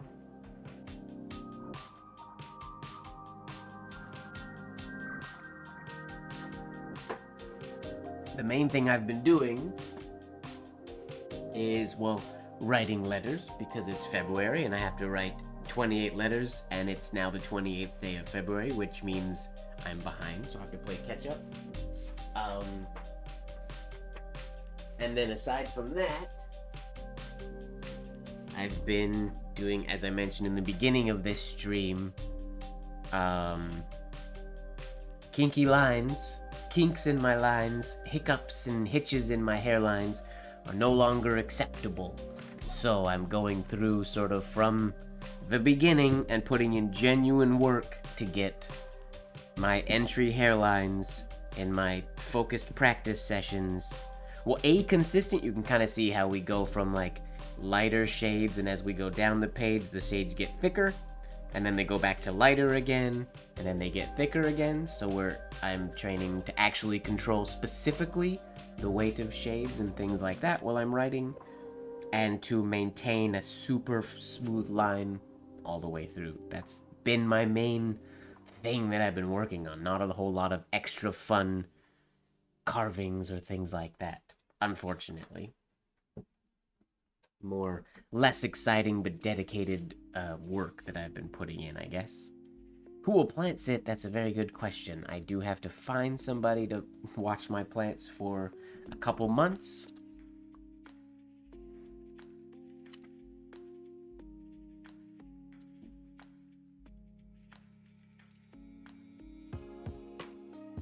Yeah, it's just one of those things where if I'm not blind to the fact that if I don't put in the hours to fix those things, there are always going to be issues that I see in my own work.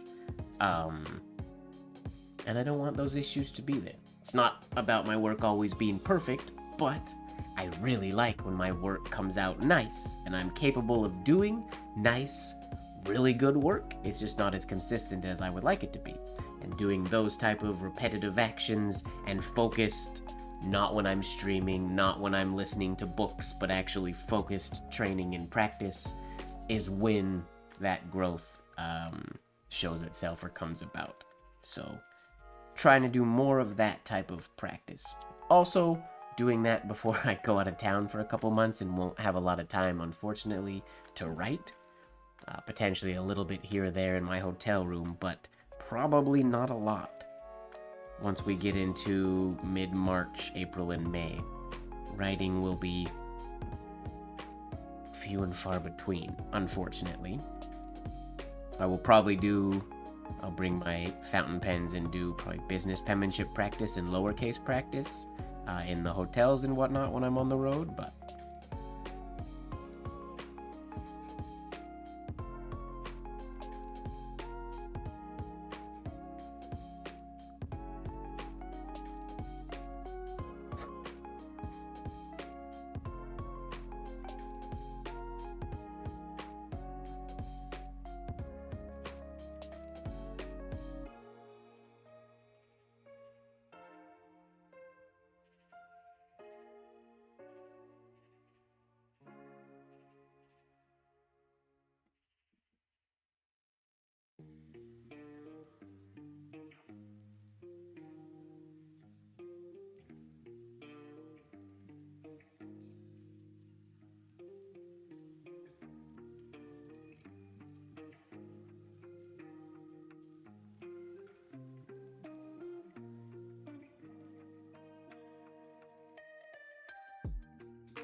reduced to automatic action, meaning like it just sort of happens without thought, or you don't have to super control it, but you get to the point.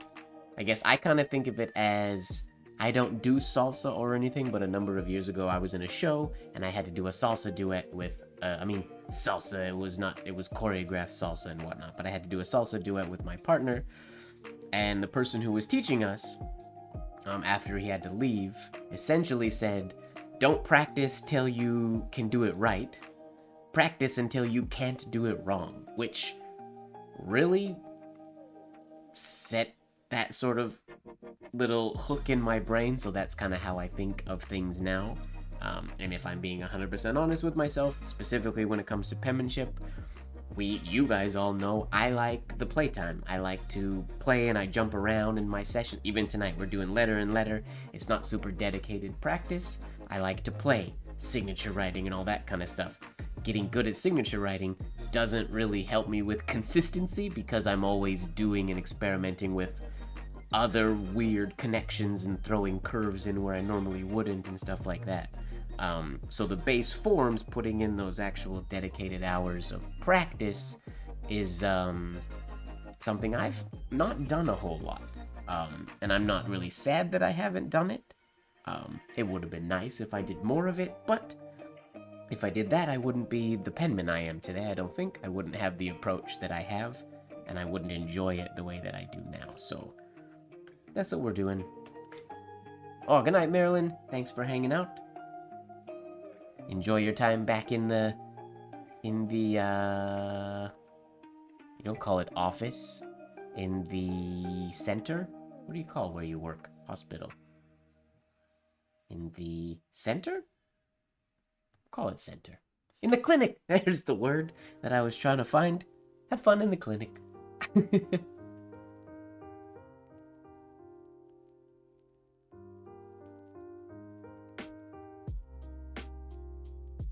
Alright, where are we here? LMNO. We gotta do a P.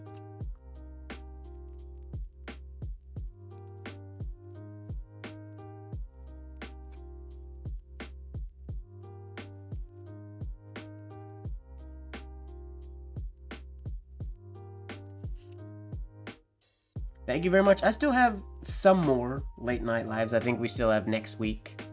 And there'll be, I think, 1 or 2 before I leave, I think. And then my days are off on Tuesday nights when I'm on the road. It's just a matter of if I'm in a theater setting up or whatnot. If I can set up something in my hotel, maybe I will. If not, I might just do hangouts in the Discord potentially. We'll see. We'll play that by ear.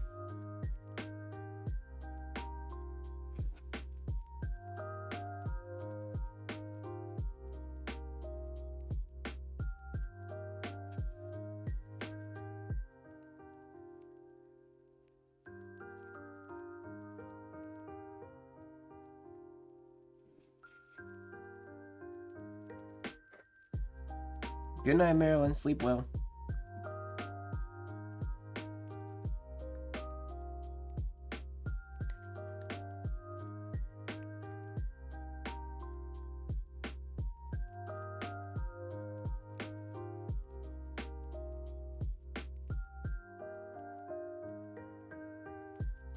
This is another shade.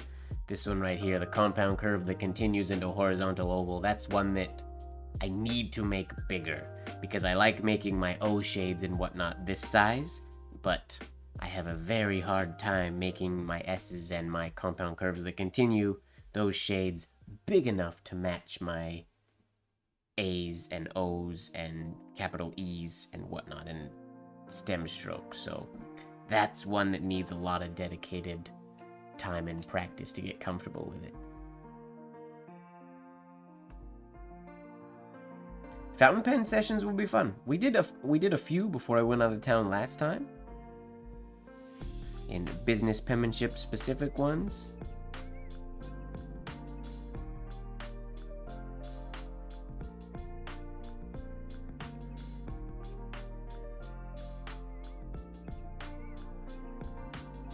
That's a lovely U, if I do say so myself. All right.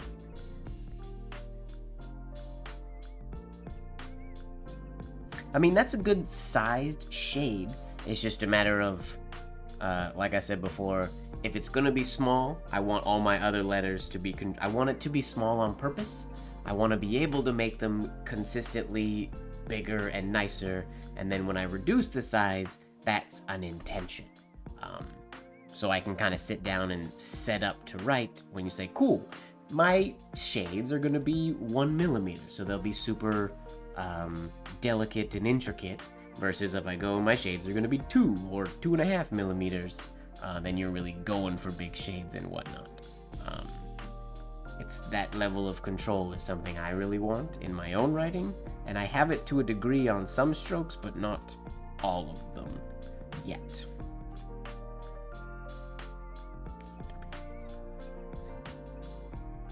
V.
Whoa, ugly shade. Whoops. Yeah, we'll leave it. There we go. Full alphabet number. What are we at? 1, 2, 3, 4, 5, 6. Let's do a minimum one. Simple, more artistic penmanship than flourished ornamental penmanship. Alphabet. Yeah, like you just see this, they don't, my bottom line, I was excited to finish. All my bottom letters are way heavier shaded than the center 2 lines, and the top lines have a lot of heavier ones in it, so we're inconsistent in that realm still.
get all our shades to match this time. We'll go off that first A. That'll be our goal thickness for all of them.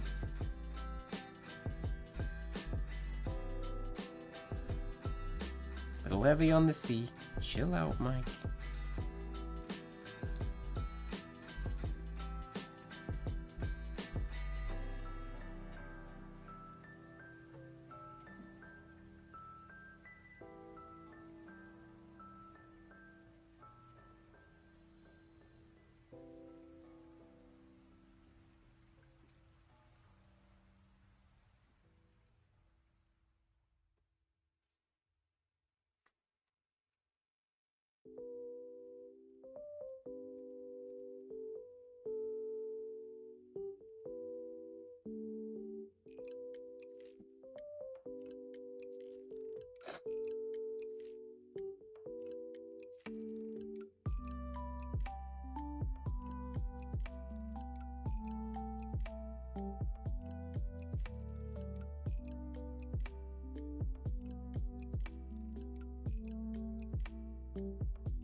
Ooh, excuse me.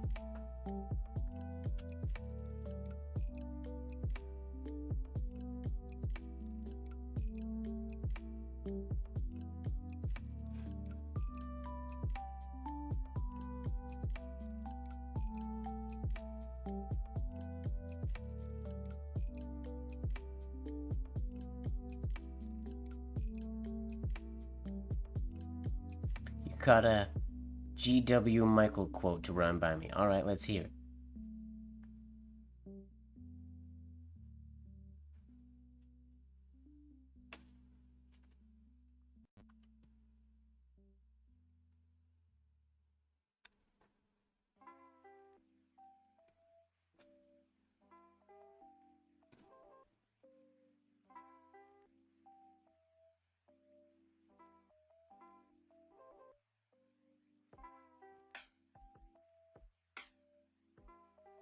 Oh, I made that shade too big. Whoopsies. Got distracted.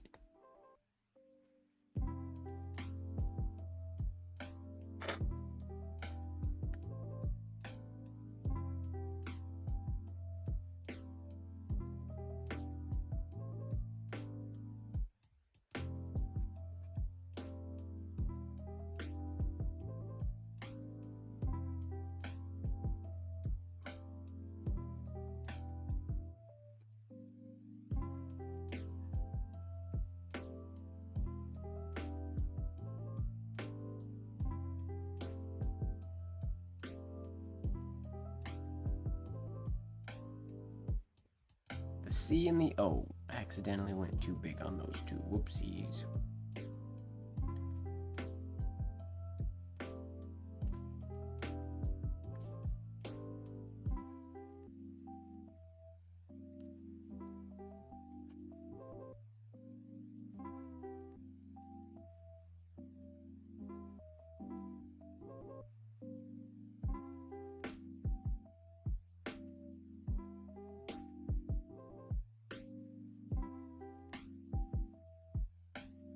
Not a slow motion is allowed on any element, principle, or letter. This system disregards all retracing exercises, motions of the hand and arm over the place of the form before making it. No value should be placed on a form which is not made quickly. Not saying I agree, but that's an intense step. So, hold up. No arm over the place before the form. So that's not even doing like air ovals he's saying not to do? Like, even quickly? This system disregards all retracing exercises. But what? How do you train your muscles if you don't know? I'm sorry, GW Michael. That's not how muscles work. That's like telling a pitcher in baseball to throw a pitch without like a warm-up and taking out the follow-through at the end. Just go and all of a sudden, throw it. What? And also, that's like, if you're not going to repeat the motion, that's like telling somebody just to throw a baseball without practicing to throw that baseball, to gain those muscles and to get the control. That is, unless I'm misreading it, that has to be one of the dumbest penmanship quotes I've ever read. Saying make a mark each time.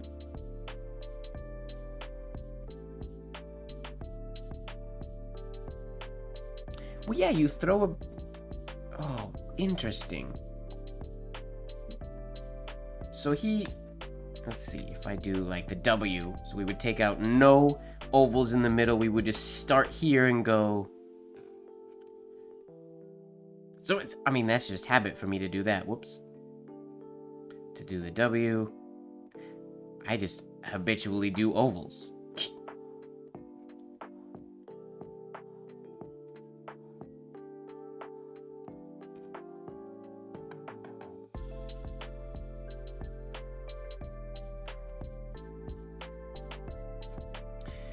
Well, and correct me if I'm wrong, David. GW Michael, his work was very like traditional Spencerian adjacent, right? Like he has that old compendium on writing.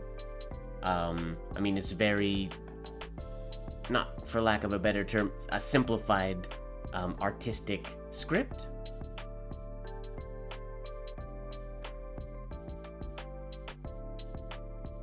Don't get me wrong. Well, I mean, it just seems like...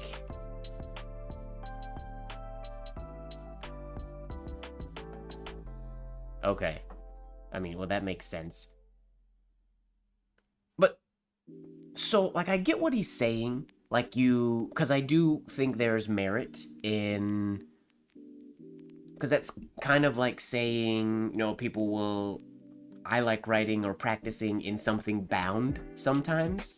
Because if it's just a loose leaf sheet of paper, it's too easy to just, like, crumple that up and start again.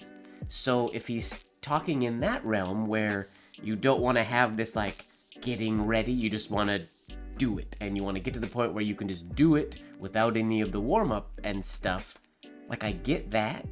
But it honestly, it sounds similar, that quote, and I could be wrong, but I read that quote similar to the way I have had some, like, old school professional dancers who've invented or who created styles of dance in, like, the 70s and 80s sort of speak about them, where it's almost like you've learned to do this by doing it by repetition and whatnot. You've learned how to do this, and now you've convinced yourself and you're convincing others that there's a better way to learn it, when I personally don't know that that is the case.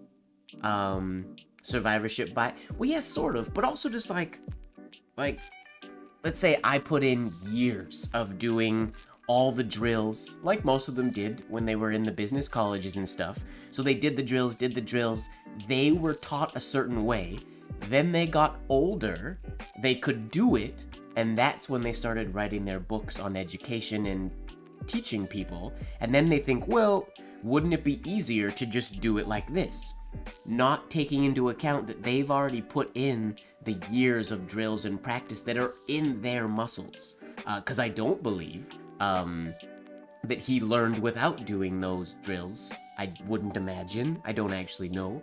But I know that happens when people write books in their, I don't want to say later years, but when they write books after they've sort of achieved a specific level, it's easy to forget how you got to that level, and then you're writing a book teaching essentially beginners to do it the way you would do it now, or the way you think it should be done now, even though that's not the way you did it. And that's not to say that it's not bad. He might be exactly correct, and that's what we need to do. But it sounds so counter. Like, the things that he's telling us not to do they don't take away from what we're doing. Other than he's saying no slow movement is allowed, which if you're doing movement writing, that's what he taught and that's what his books and stuff were, then yeah, obviously you shouldn't do any slow writing. You do fast writing. Though I think there is something to be said for learning to draw the form just so you have a clear idea of it up here. But when you get to the point of writing it, then keeping movement and going fast, I totally get that. I'm not disregarding that.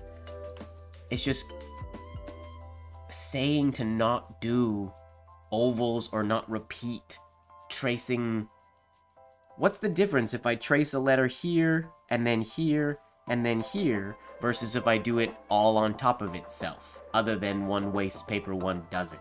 They both achieve the same amount of muscle practice. It's interesting. Yeah, like getting in and changing the story. Well, and obviously methodizing was a thing because all of these penmanship teachers at the time wanted to make money. So they had to write a book that people were going to buy. If they just wrote a book like everybody else, nobody's going to buy their book. So I feel like they all had ways of kind of creating their system, even though it's all kind of the same stuff. Yeah.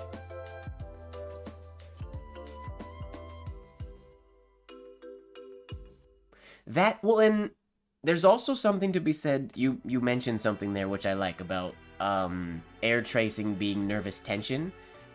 For me, and this is something that I've started doing with, again, going back to this exercise.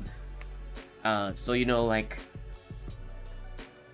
we're taught to, like, in the books and whatnot, you're sort of like, you start on the move, so you would do, like, one oval and then start. I personally have never felt comfortable doing that.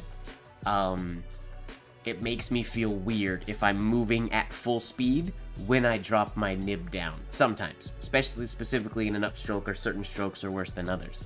So I would always start moving, but if I was doing, say, this one right here, I would start moving kind of like I would do this, and then I would stop, and then I would go. Like I would always stop before doing the letter, and I still do that with, say, a horizontal entry oval. This is exactly what I do. And it's a habit that I don't know if I want to get rid of doing it that way, but I'm experimenting with other ways. And this is one thing that I feel like some of those guys back in the day didn't necessarily do, is taking the time to actually practice different ways of doing it, to be like, oh, I tried this for a while because I thought it was a good idea, but it's actually not.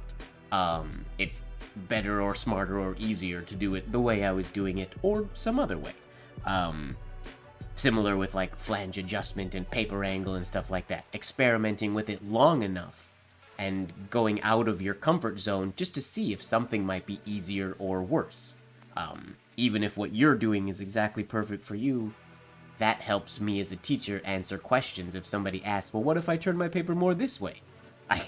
What if you do that? Or I could do that for a while and then see what that does to my hand, and then I have a good answer for sort of that student or that person who asked the question. But specifically, if I was doing a horizontal oval, I would always do something like this. I would do horizontal ovals in the air, and then I stop, and then I go. So it's like I prep my arm, and then I stop, and then I do the stroke. And I do drop my nib in movement or in motion, but I'm just starting the motion right before I drop my nib, rather than doing sort of what I've always read most of the books to tell us to do, and that's you do the movement and then you just sort of go straight from the movement, which does make sense. It's just something that I've never been super comfortable with. Is it something that I should do more of? maybe, which is why I'm experimenting with it. The biggest thing lately is the just one oval before I go. Not a whole bunch of them, but just sitting down and doing just, I mean, regardless if I do them in the air or not, but just doing one. So each stroke has one rotation before it starts, kind of.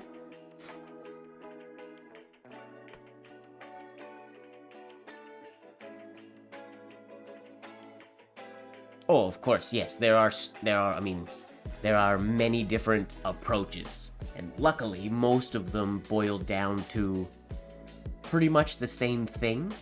But not every same thing works for every not same person. So I do like that there are many systems.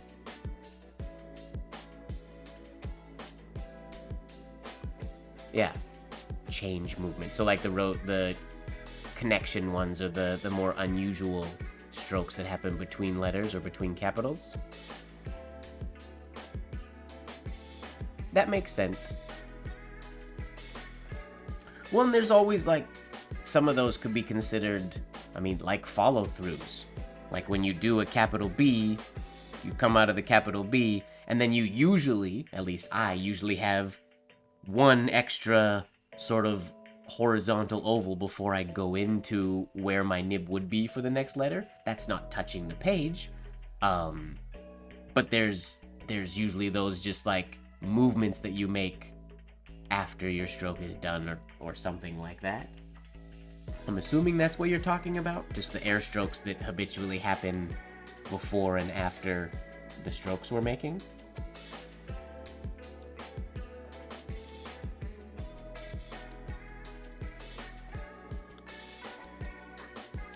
I have a lot of those little, well, you can see it right there when I was trying to do these last letters without doing any air ovals. It's completely 100% grained in me now that if I was doing, like, we can just do these again. If I did UVW, I could do the U,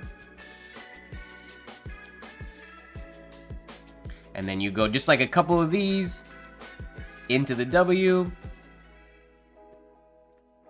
into the X. But for me, it's less about, well, like even the W. The W's indirect oval. My sort of, this what I did out of the U, I did two more of these in an angle.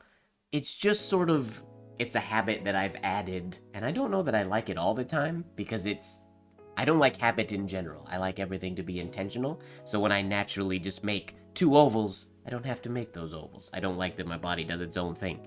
But it's just sort of about, that's my, I guess you could call it ritual, for lack of a better term, of relaxation before every stroke that I make, which doesn't always work, but the more relaxed I am before every stroke, the better.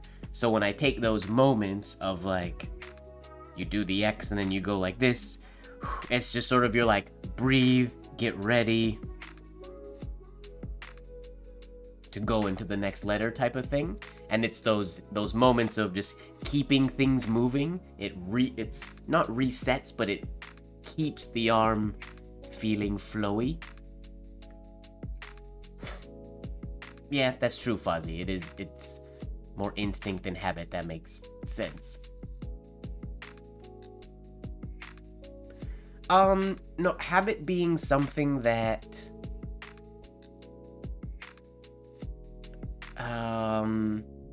like, let's just, as another example, let's say I always trained to mimic Mataraz's style. If that's the main style that I studied and that's the main thing that I worked on and did all the time,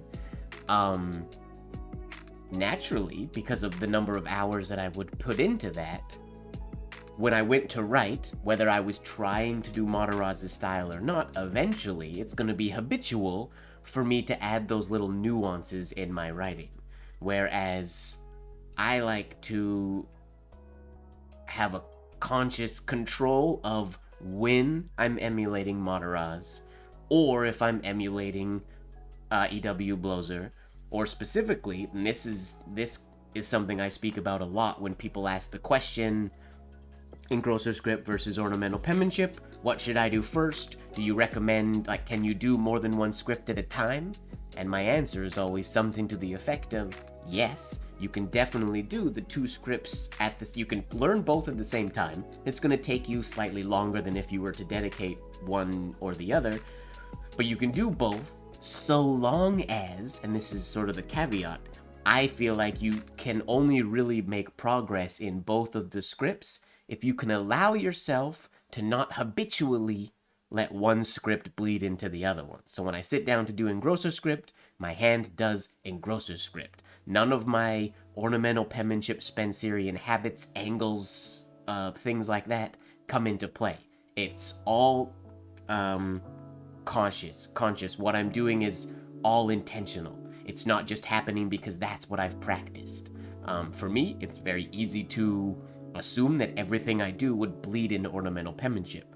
But if I'm gonna do black letter, or if I'm gonna be painting something, or if I'm gonna be doing anything, I don't want that Spencerian aspect to be visible, because that means that I'm letting the habit of my Spencerian ornamental penmanship training to bleed into the other things I'm doing, rather than switching it on and off. Like if I was going from a ballet class to a tap class to a hip-hop class, I can't let those styles sort of fuse. I have to do one or the other, so I don't let my body habitually move between those styles. It knows when it's allowed to do what, I guess, if that makes sense.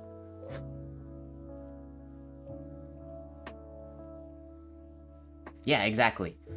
People will say, "Oh, I do that because I study this," and that makes sense, especially when somebody's sort of new into their journey or whatnot. Then it's easy for the things you're just learning to bleed into. But I feel like it's important to, well, I mean, it can be worded any way, but I consider it not allowing habit to take over. Never let your Spencerian habit to take over. When you sit down to do Spencerian or ornamental penmanship, that's what you're doing. That's what you're working on. When you sit down to do engrosser script, it's like you're at a totally different desk, you're totally different hand, different pen, different nib. Even if they're all the same, you treat it like it's a completely different thing and try. It's really hard to, because humans are creatures of habit, but to try to force those things to not bleed into one another.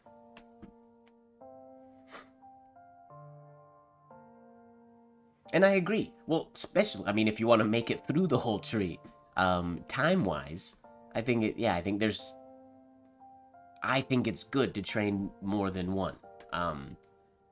The one thing that I sort of try to say, or make sure that people who are doing more than one thing, say if somebody's trying to do ornamental penmanship, engrosser script, flourishing, Old English, and all at the same time, is being realistic about the growth you're gonna make in each one of those styles versus if you were doing all at the same time.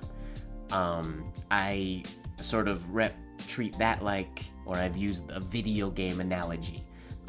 If I go in a video game, not everybody understands video games really, but if you're going in like an sort of an RPG or a dungeon type of game, you are a melee hand-to-hand fighter with swords, or you're an archer, or you're a mage, you do magic.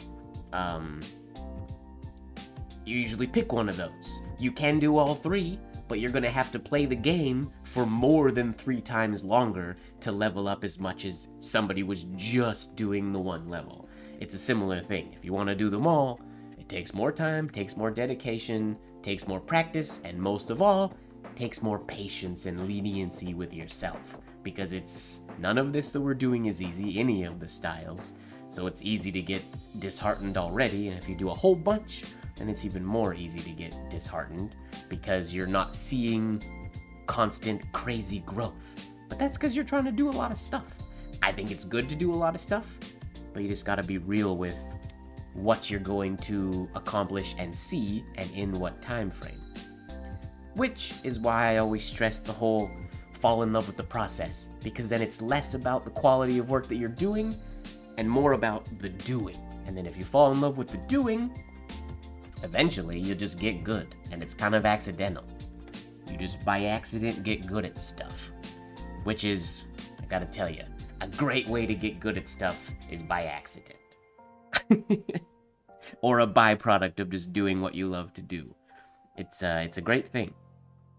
If you can trick your mind into thinking about it that way. Alright, I'm gonna work on that compound curve shade and see if we can smooth that one out a little bit tonight.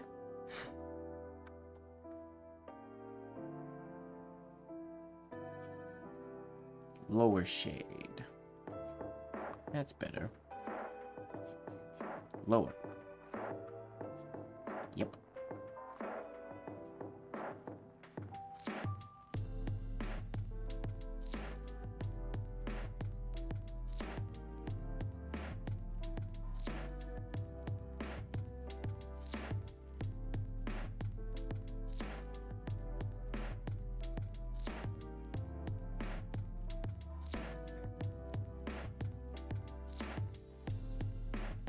Sorry, everybody in the watching. I know there's not a lot of people here, but that was maybe a little ranty of me for a little while. Hope that's okay.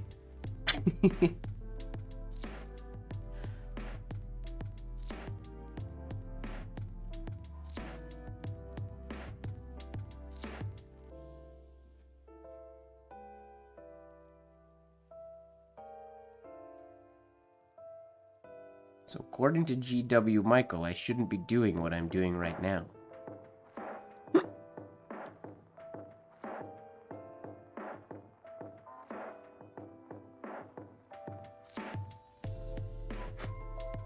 need alcohol. I had some earlier.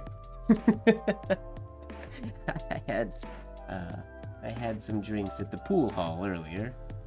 I don't think I need any now.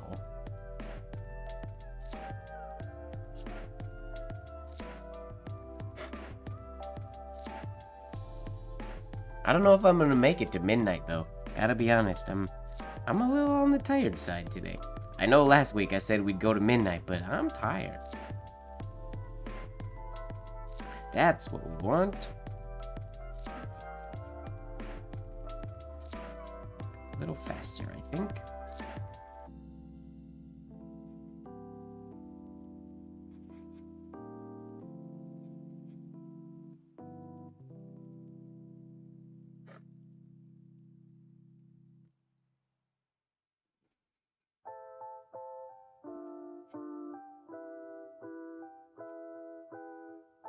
Exit flourish. We gotta shorten the first one. Okay. Start at Z and go to A. Oh. Never done that before. We can do that.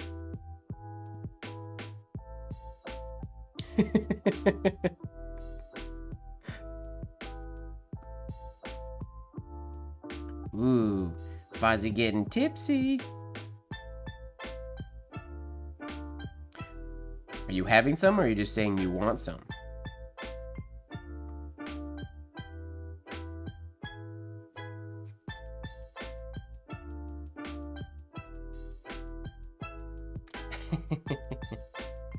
Here, I'm gonna try that right now, starting with a Z. Then we'll go back to the S. Or to the compound curve stem shade. Starting with a Z.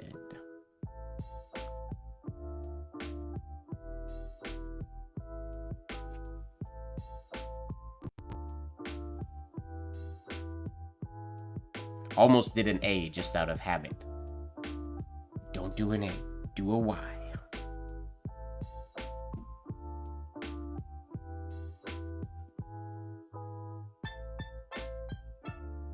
And an X.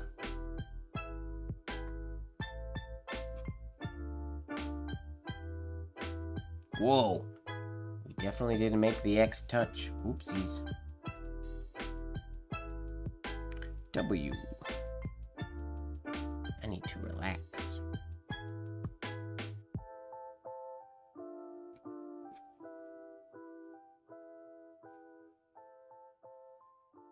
V.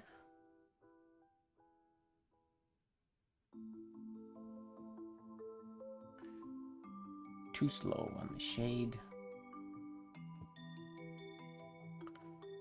Is there a reverse alphabet song? I mean, maybe, not that I know of. I definitely couldn't just stand here and go Z, Y, X, W and make my way all the way through the reverse alphabet. I guarantee you I couldn't. I would have to think about it way too much.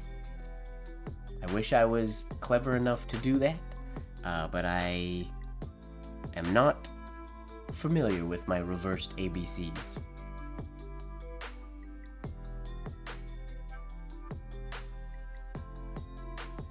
Maybe if I do this for a while, I will be.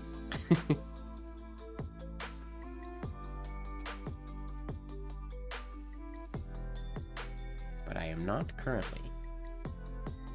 The only other thing I can do with the alphabet is say it like a word, like Big Bird did. Which is, where's the alphabet? Abskadefki Chikomanofert Stuvertses is the alphabet as a word. It's the only thing I can do. In slow motion is Abkadefki Chikomanofert Stuvertses. Ta-da!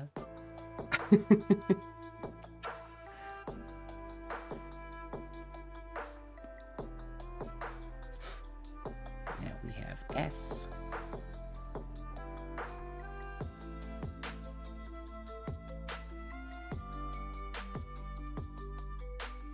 Ooh, very low on my stem stroke there for some reason, or on my entry oval.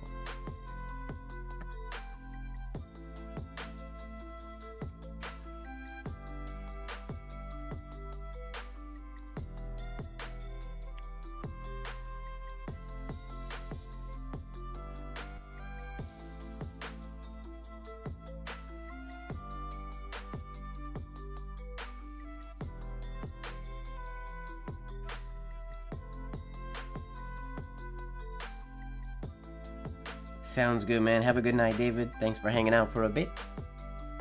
And thanks for the quote and the poem. Now we have a P.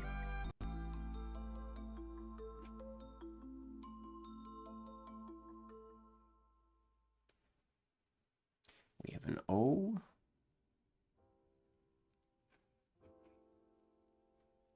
And an N.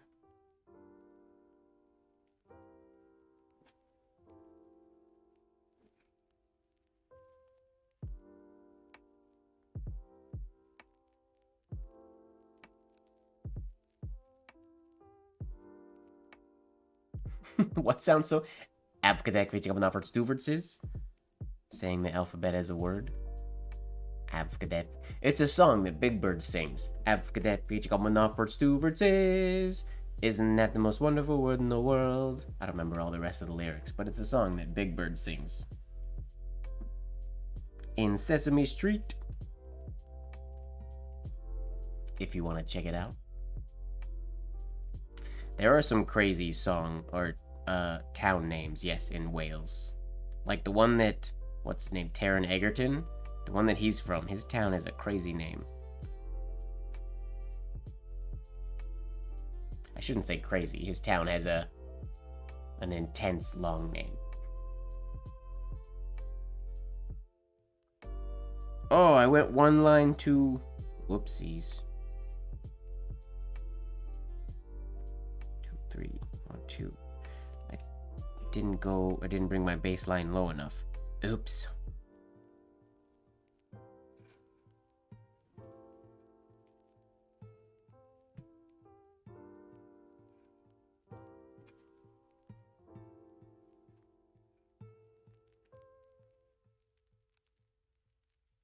Yeah, the one Terran's from is... I won't even hazard a guess at how to say it, but it's pretty intense.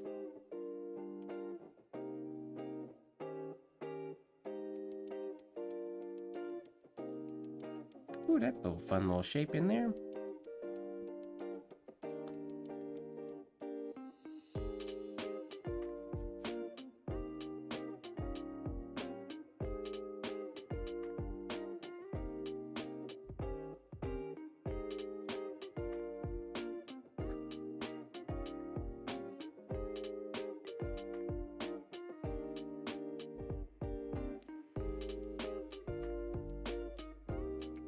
G.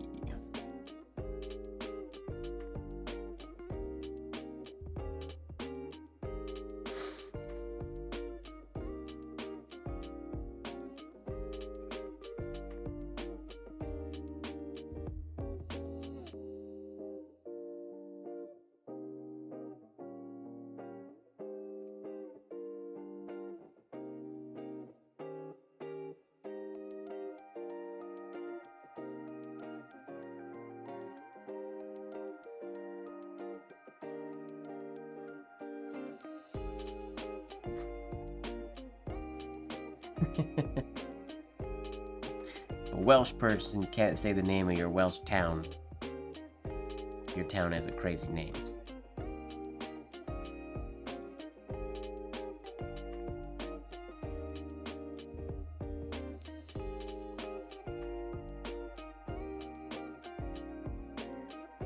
C, B, and A.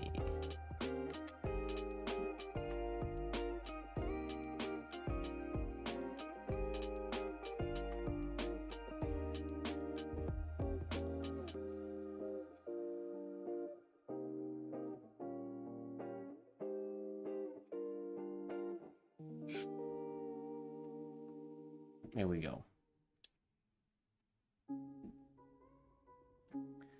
I don't think you're alone on that one, Skeet. I think the G, capital G, gives a lot of people a hard time.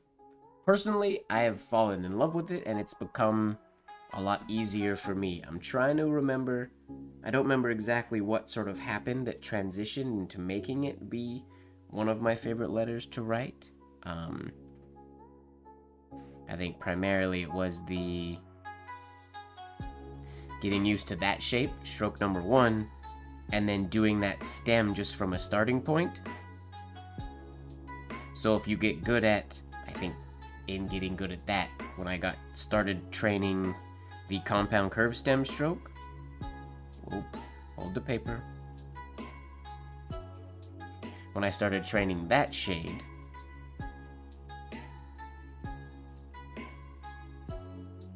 and then you just take the compound curve part of it out and you start it straight,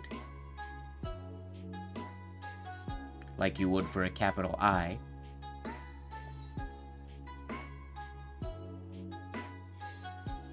And then you can relatively easy, once those two strokes are comfortable, put the two of them together. And then it's just a matter of learning to format them and space them so that they fit inside each other nice. So you can get that nice capital G. Which, I will admit, took me a very long time to get comfortable with, but now I quite like writing it.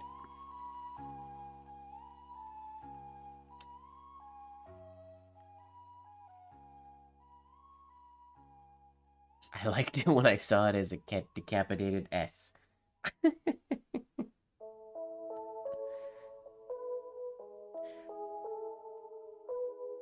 Yeah, that makes sense. It's essentially, I mean, it's an S without that challenging compound curve that the S has. Which is the tough part of the S, is that more vertical compound curve into the stem oval.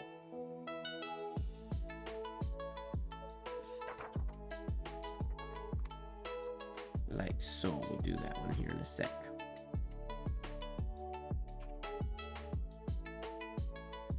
That's a major stroke that, for me, needs practice at the moment as well. Getting used to, as I get comfortable doing that compound curve into the horizontal oval shade like so. Like as I get comfortable doing that stroke,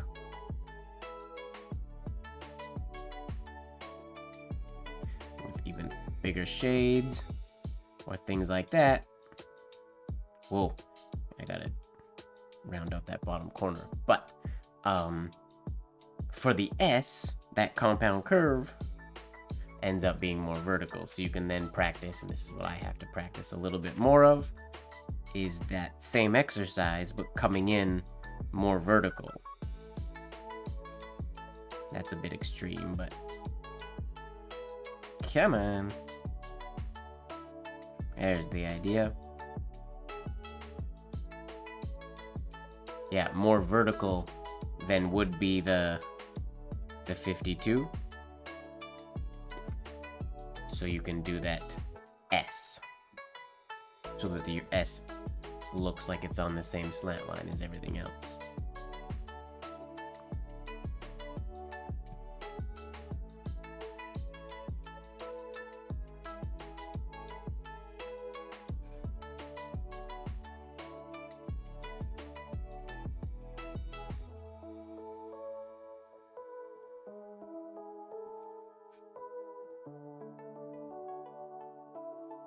Ooh, that wasn't a very good one.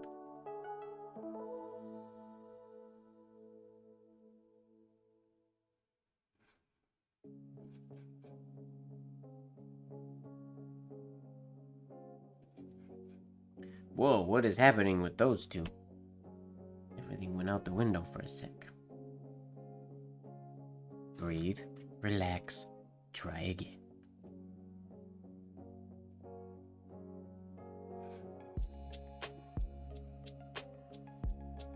Come on, ovals. Why are they so crazy shaped? My exit ovals are garbage today. On average.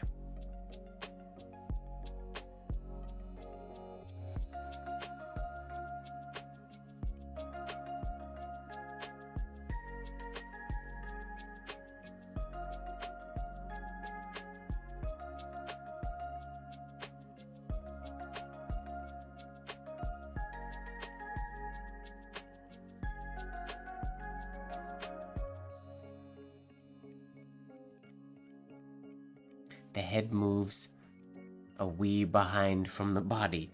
What do you... Oh, you're talking about the G instead of being right here. That's funny.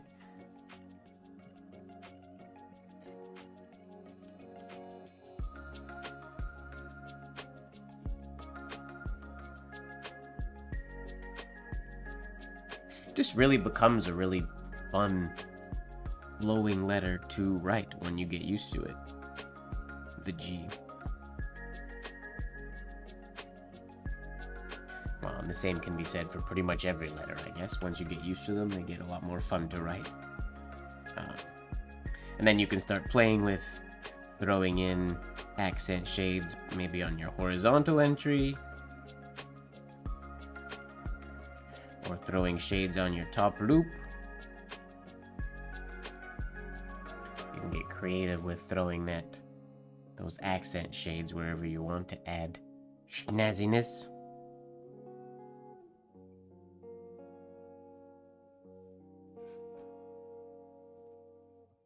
You could technically do both if you kept your horizontal shade farther to the left, I guess. It gets risky. You get a hot spot in the middle there. Maybe don't do that. Unless the one shade is actually an unintentional accent shade.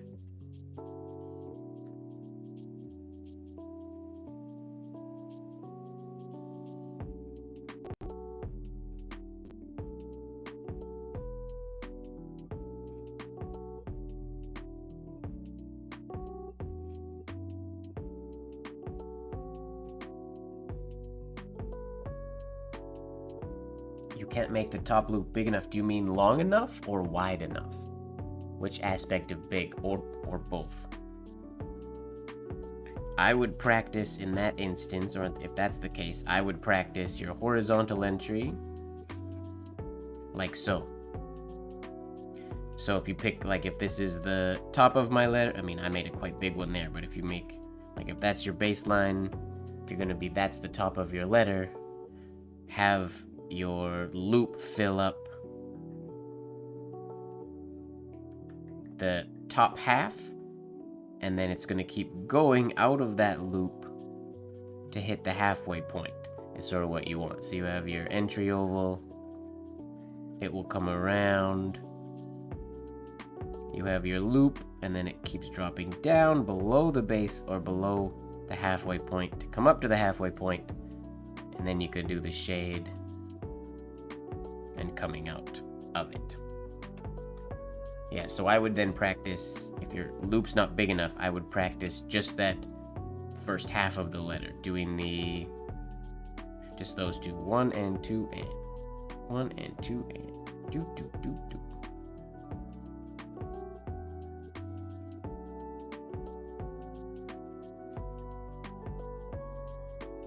To get that flow. And then when that's comfortable, you can practice, then you get the second half.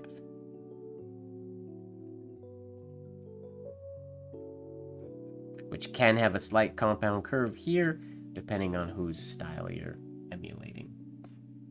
Straight or curvy. Personally, I prefer straight, but I end up writing curvy all the time. Slight curve is okay, I guess.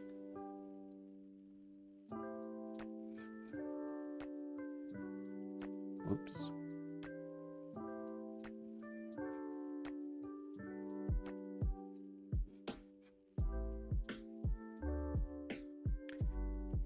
Back to the S again.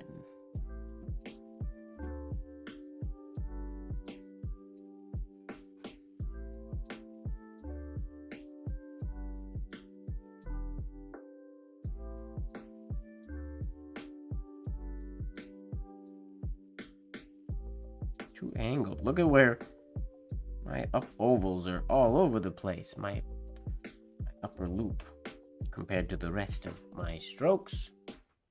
Which is no good, that's very inconsistent.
Okay, now can I get that shade smoother and bigger?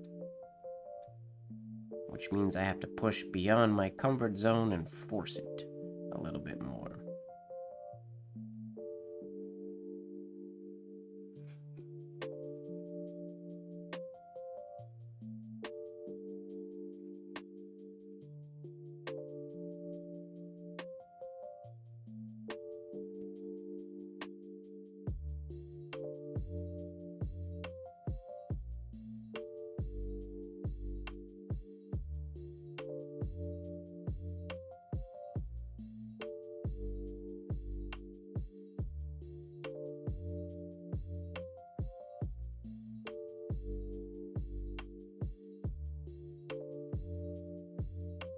Too high.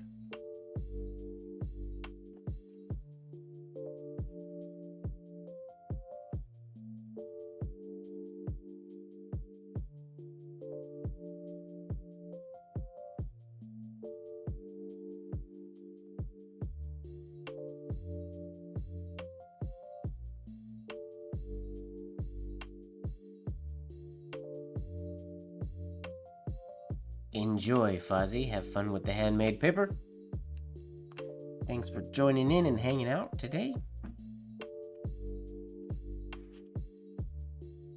Oh, we're 10 minutes from 12.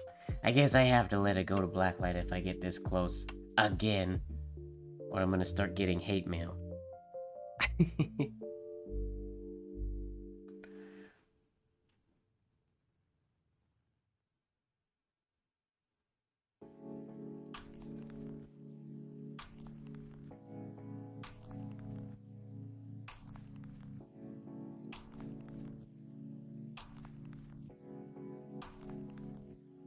Probably won't stay blackout for very long, but we'll do a little bit. Maybe I'll write that the quick brown fox jumped over the lazy dog thing that Marilyn wrote earlier. See if I can superscript those combinations.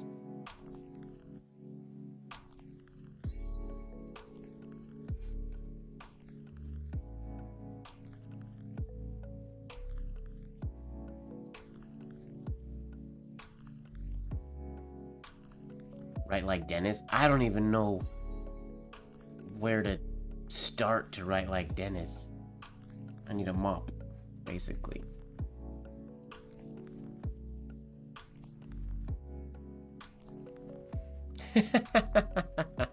Next week. Sounds good. I don't know how to write like Dennis. I don't even know how to replicate his writing at all. I can't even read half of his writing, let alone duplicate it.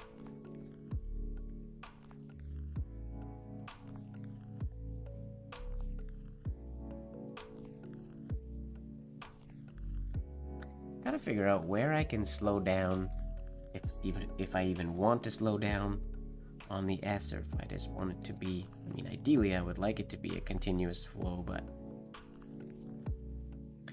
it's just never smooth on the S.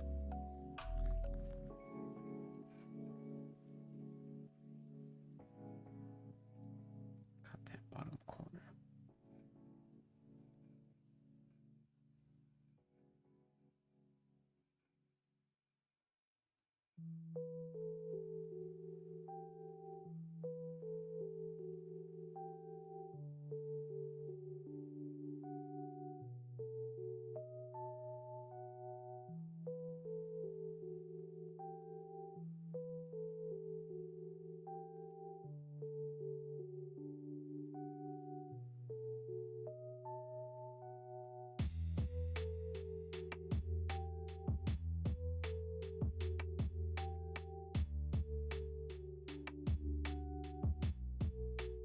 Ugly. I need to relax my arm.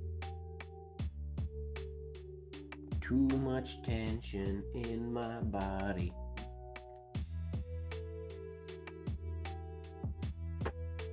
Drink some tea. Drink some water.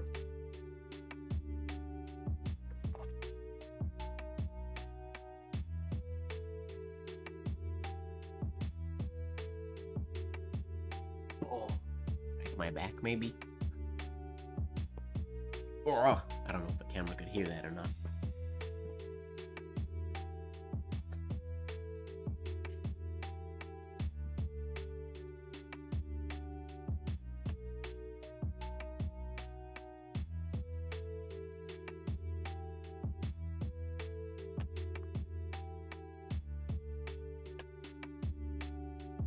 Okay. Continue our battle against the S.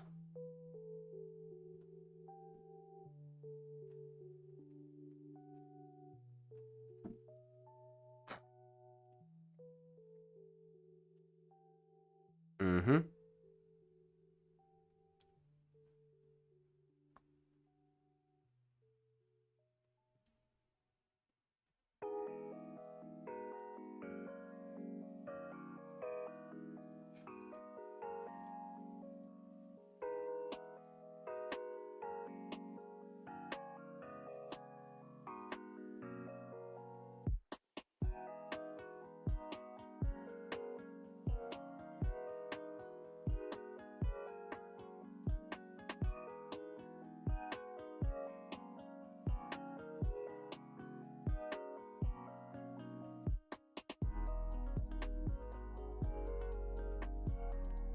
Oh, another yawn. Excuse me. Stop yawning.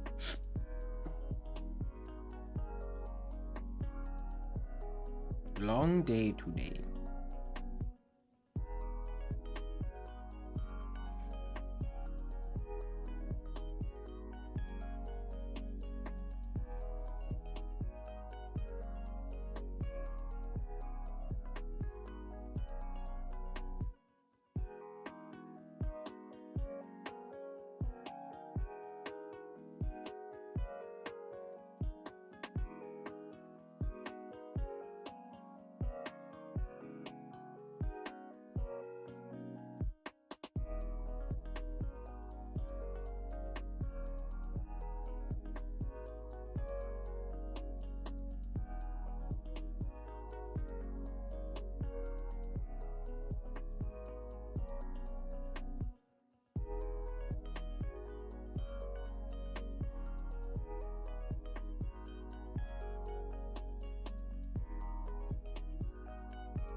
Ugh.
There's gonna be nobody here left when we go to midnight.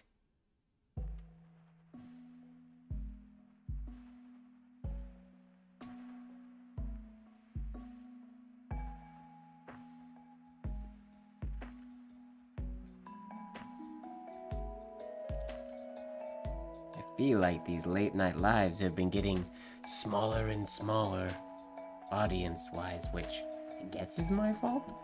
Not the most exciting viewing, but there's not many people here.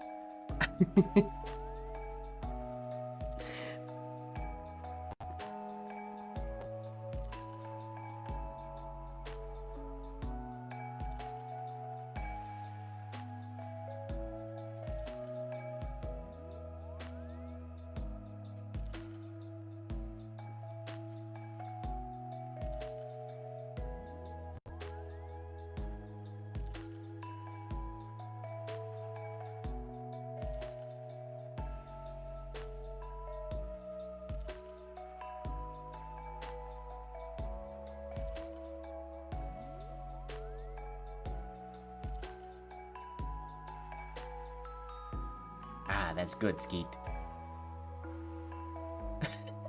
Are you in the market for a new faucet, Lurker James?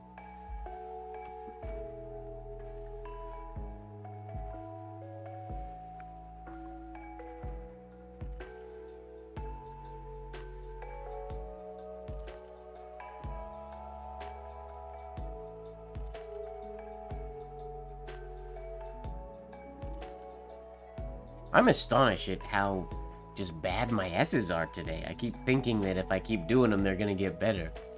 but that seems to not be the case. They are really bad. Your kitchen faucet hose leaks. Uh-oh, that's not good. Replace.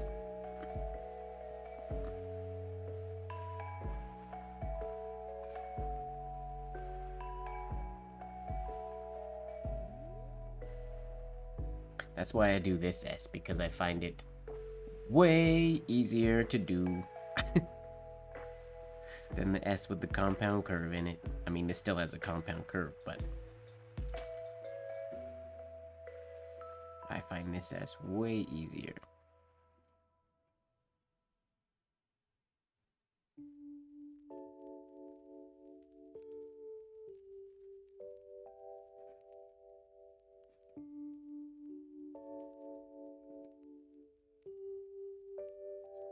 Whoa, there we go. All right, everybody, we have hit the black light for the first time. First time of the year. First time in a very, very, very long time. So, I am going to first change the music. Oh, my phone didn't. Sorry.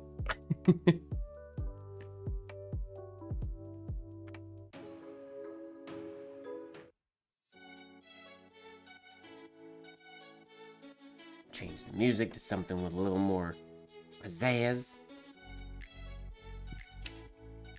We will get rid of this white paper.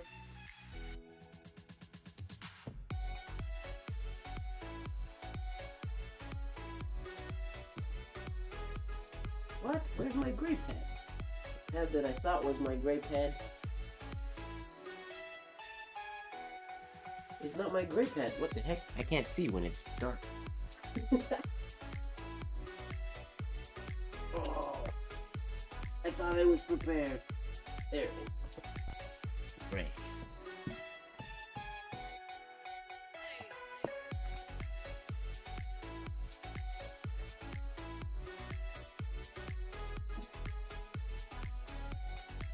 Yeah, it's the new blacklight ink we're gonna try today. See if it feels any different than the stuff from before. Maybe we'll do a side-by-side comparison of the two. See the differences? Okay, it's new ink, so I want to make sure that my nib is super clean.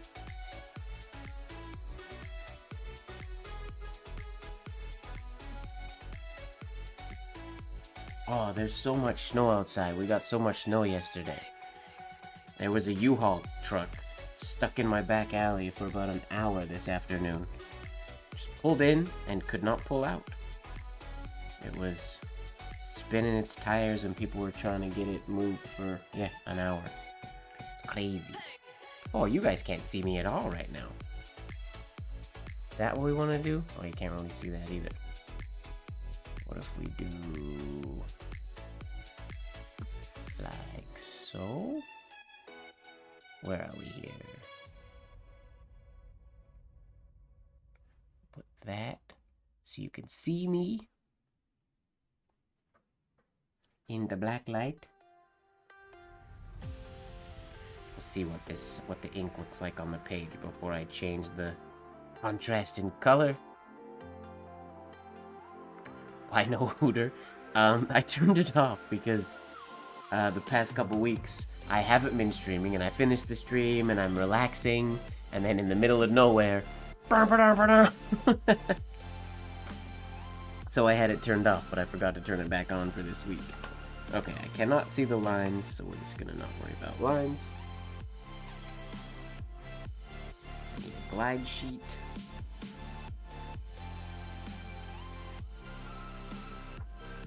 Maybe I do have a curly wig on.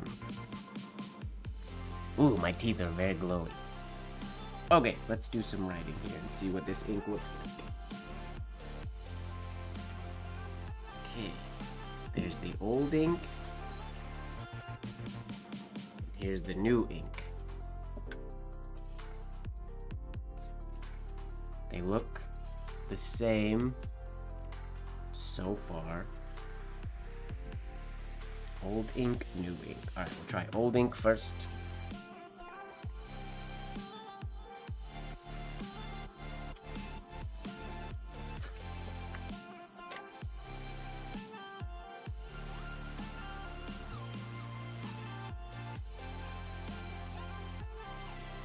Ooh, it's not very bright. We need to get... There we go. I'll change the color in a second.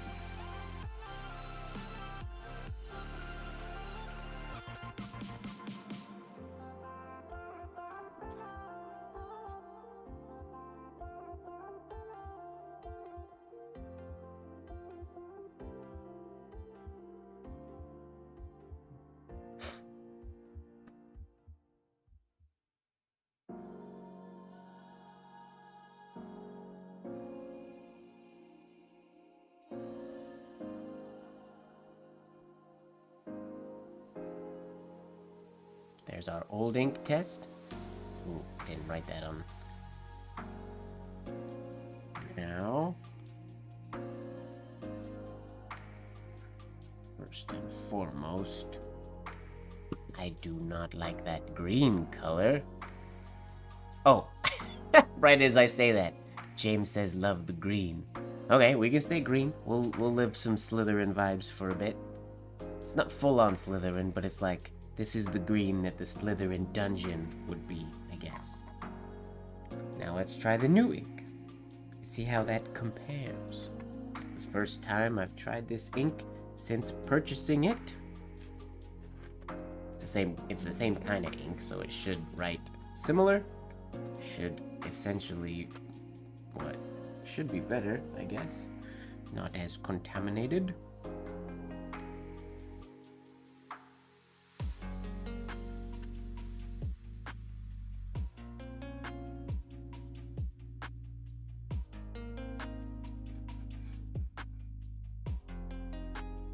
Whoa.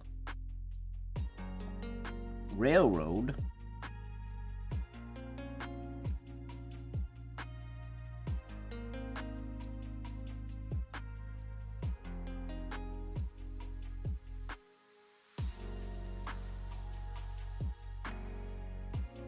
It is turquoisey, yeah, you're right.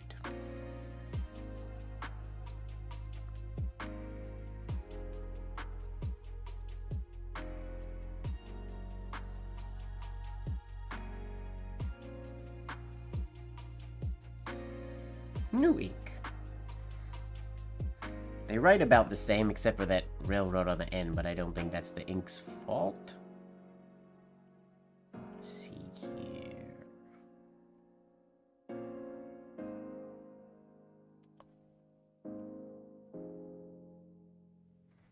I want to stay turquoise, but can I make it...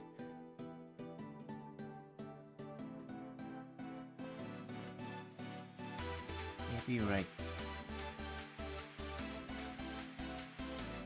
there? That'll work for today. New ink, alright. The jar definitely seems to, it looks like it glows brighter in the jar.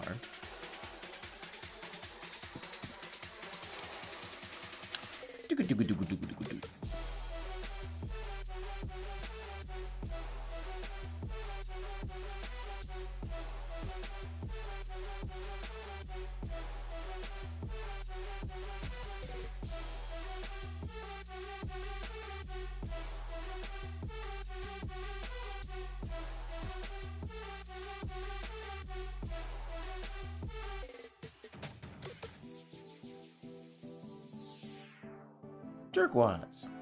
Turquoise? Turquoise? One or the other.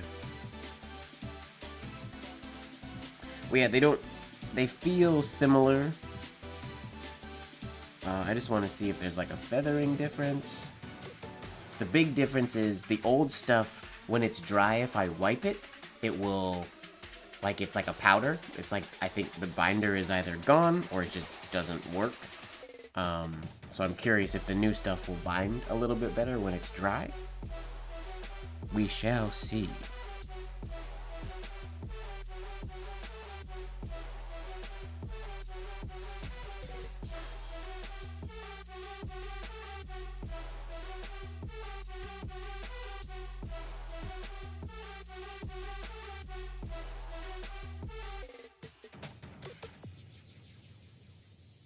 Smaller and smaller and smaller.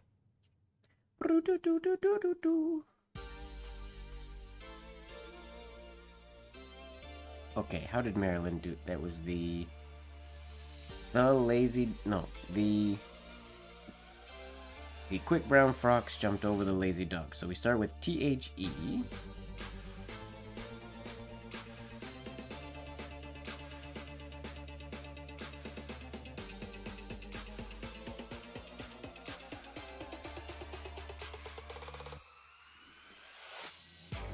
No, not T-E, T-H-E. Oh, Mike.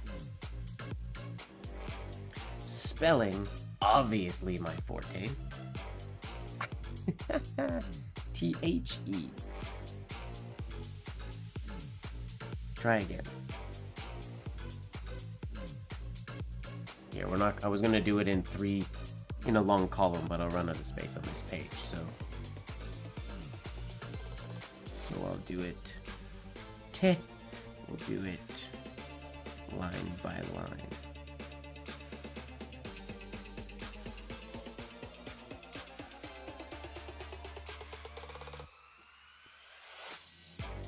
Wow.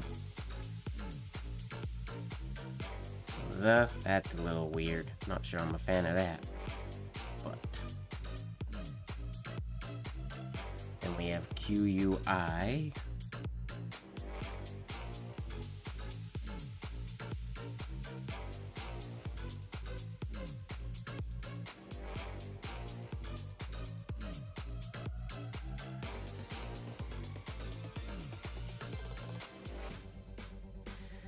That's still going into the eye is a connection that, I mean, it's not a great connection. Getting into the eye is very strange. That'll work for now, though. CKB.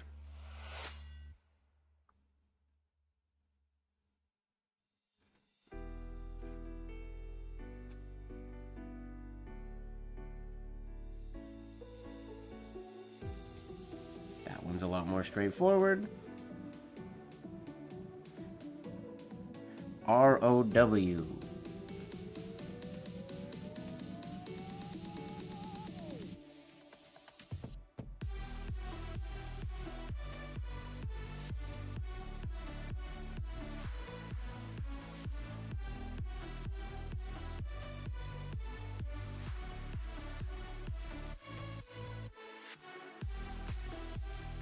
R-O-W. N-F-O.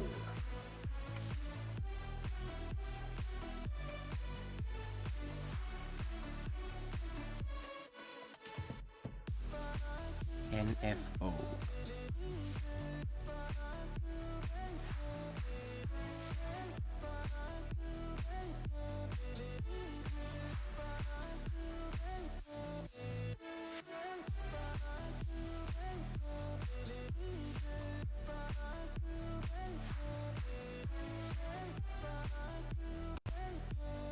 Ugh, it's a weird transition. XJU. Oh, there's another one. Going into the J is weird.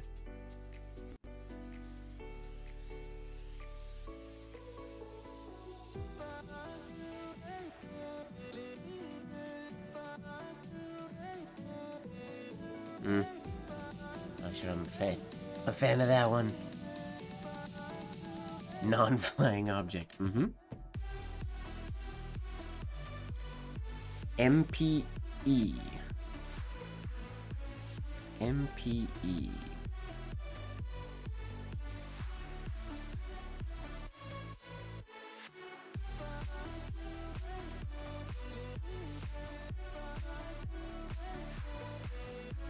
Uh-oh.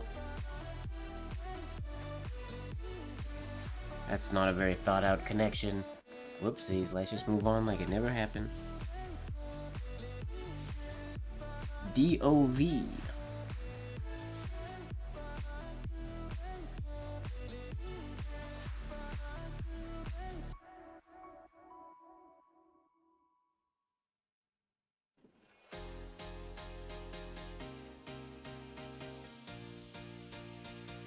E-R-T.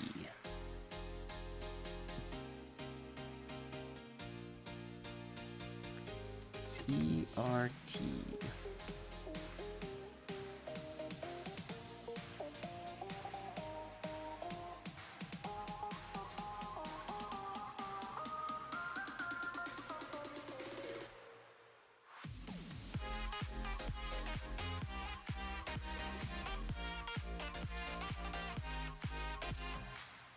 H-E-L.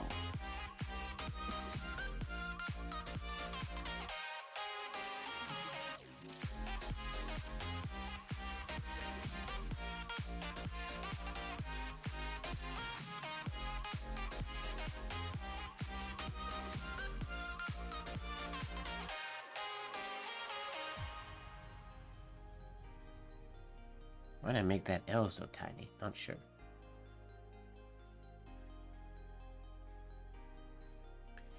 A-Z-Y.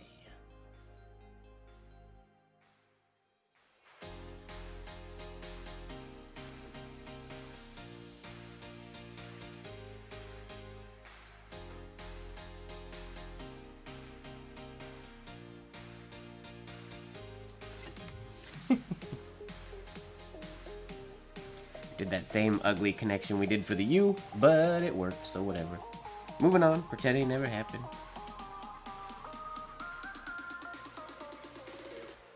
And then D-O-G.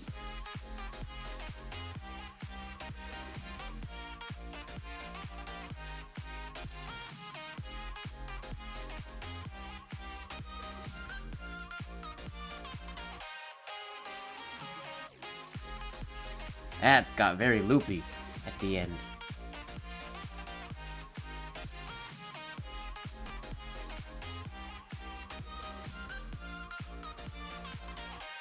A-Z. There we go. The the ro nfo kuju mpe dove hell azzy dog. Everybody knows that famous saying. That's kind of fun. I like that. I feel like I want to do that a little more refined and make like it could be an actual piece. Broken down into threes like that. I like it. A little superscription piece. But I would have to actually think about them rather than just whip out some crazy connections. As one does.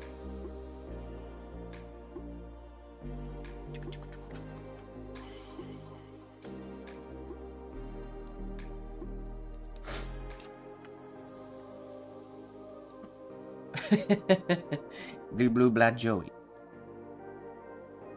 Je m'appelle Joey. Je m'appelle Joey. Blah blue Joey.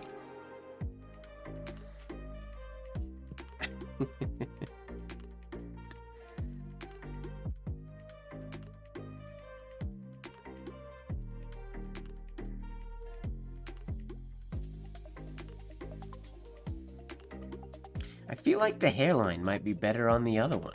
I wonder if, I mean, that could be because some of the binder, if the binder's separated, maybe that's why.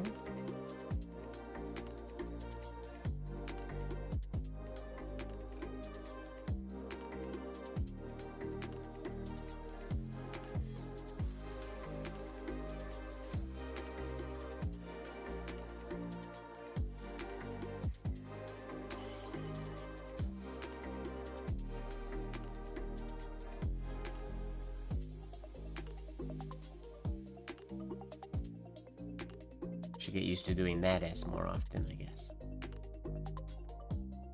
It's a cool one.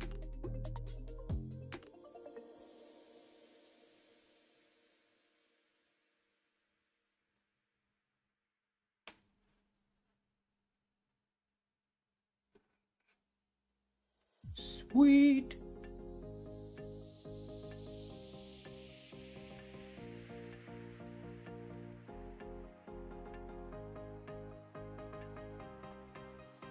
That S is suave. It's true. It's very smooth. Is this station? Okay, it is.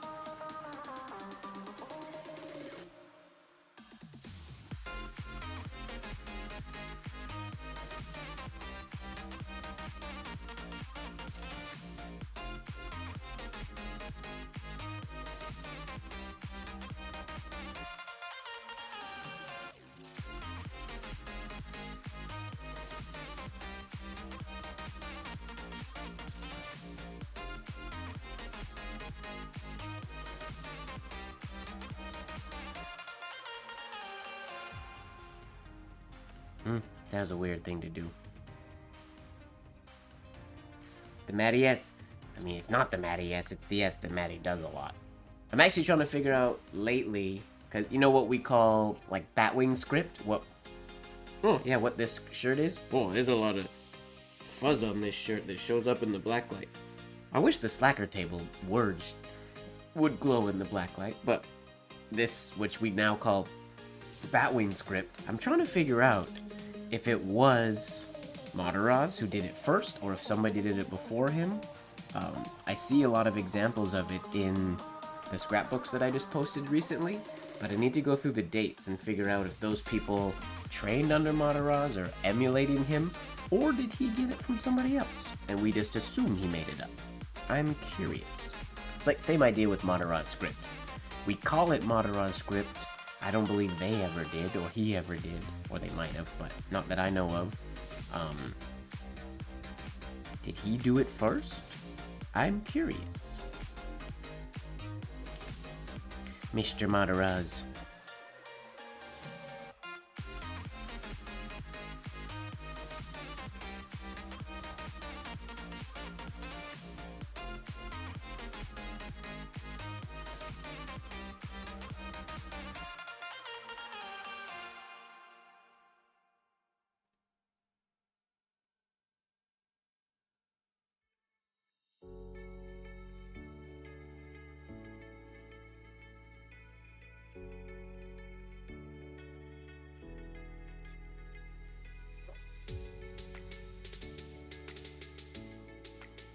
Such a weird, difficult connection to make look really awesome. I find every time I get a really good L, my compound curve under it doesn't look good. And every time I get a really good compound curve, for some reason my L was garbage. I can rarely get both of them really good.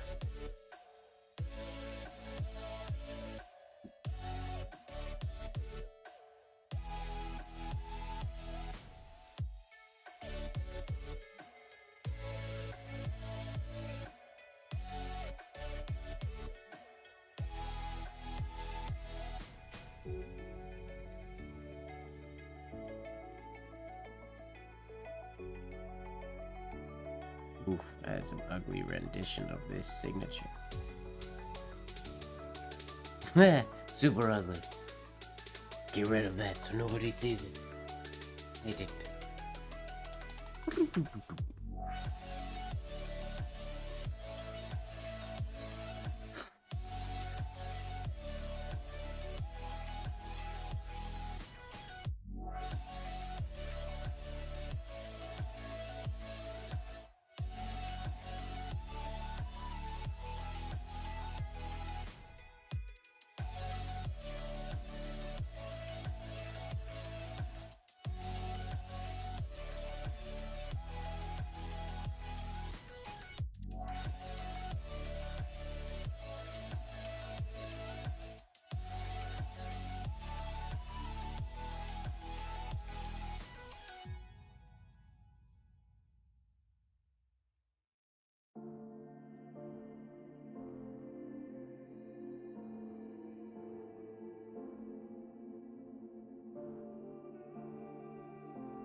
Yikes. Yikes, yikes, yikes.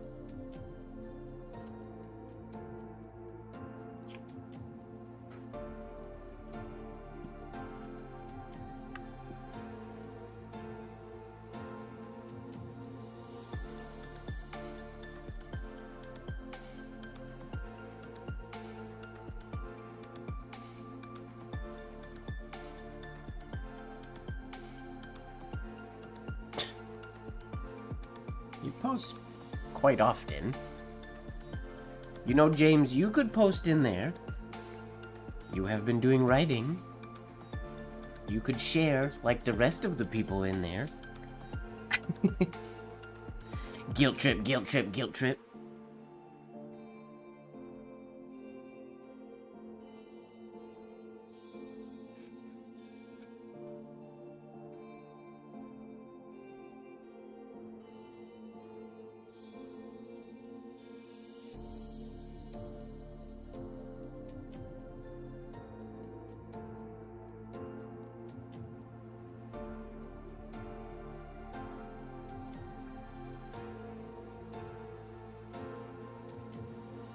Whoa, ruined it.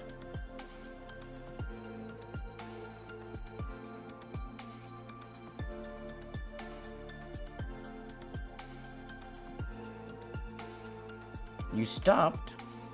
Why? Why did you stop?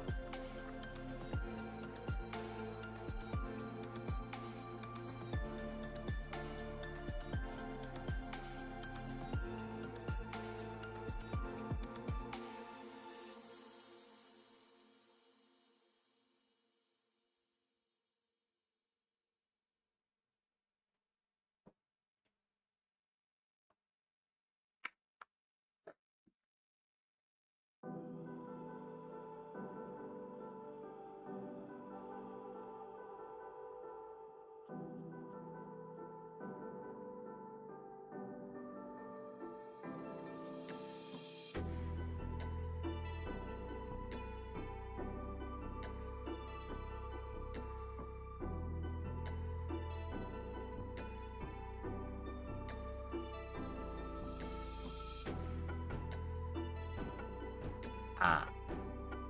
Board of OP. Wow. Well, that's not fun to hear. How are you bored with it? It's so hard and fun.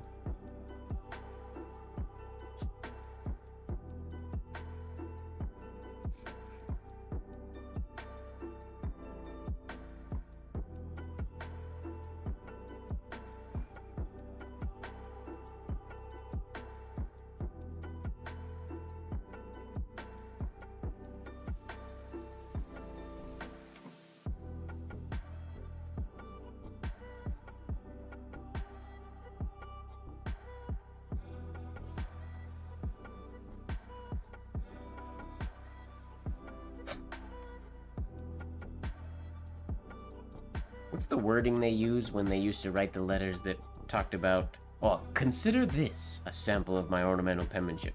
I always find it funny when they write, consider this a sample of my ornamental penmanship, but the C is the only capital letter, so it's really the only part of that saying that's actually ornamental, other than the lowercase letters have some fine shades in them. But it's not super ornamental. It's just a C. Because oftentimes they didn't even capitalize the O and the P in ornamental penmanship.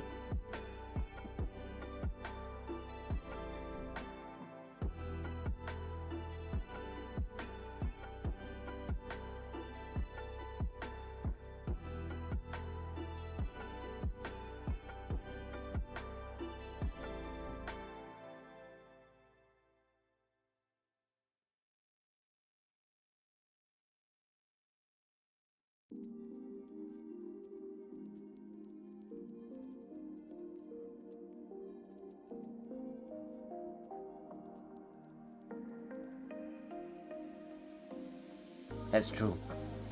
I guess they normally didn't. They also use the term artistic penmanship quite a lot as well instead of ornamental penmanship. I mean, well, technically, round hand, engrosser script, I mean, those are all, I mean, they called all that penmanship and they are ornamental, so Skylar has said that before. To him, everything is ornamental penmanship, basically.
ugly ascender.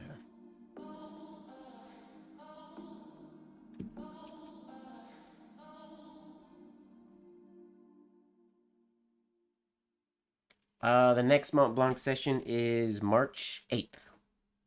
If that's next week, then yes. Which I think it is. Yes, March 8th.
My exit oval's so weird.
Very loopy.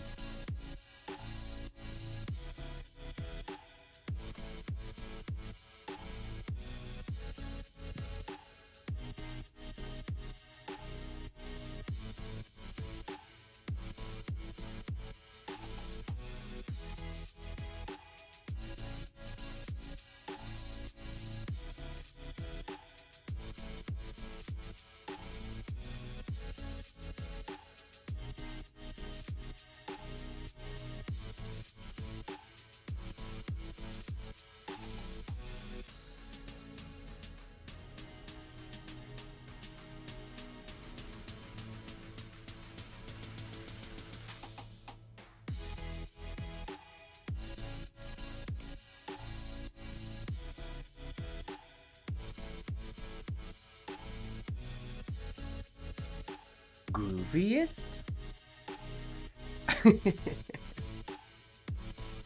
Silly, silly. Those aren't even twisters, those are just spitals. To do a... Can you do a G that's a twister like that?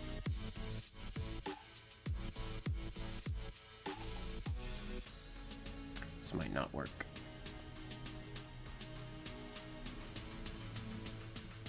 Nope. It could have used some more O's. Yes, you're right on that. Grooviest.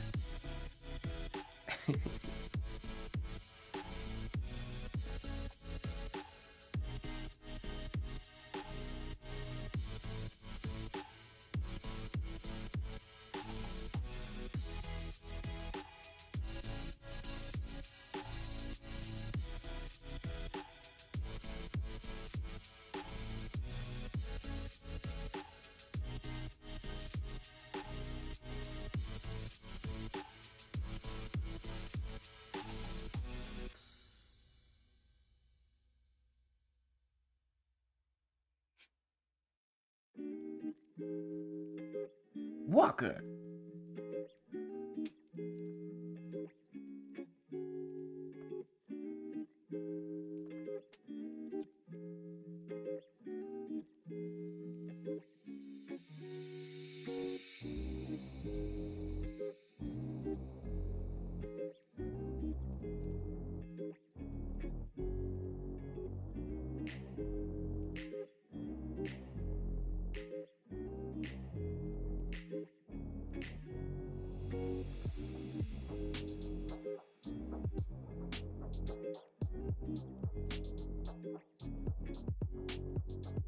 Ooh, my elbow got stuck. Whoopsies.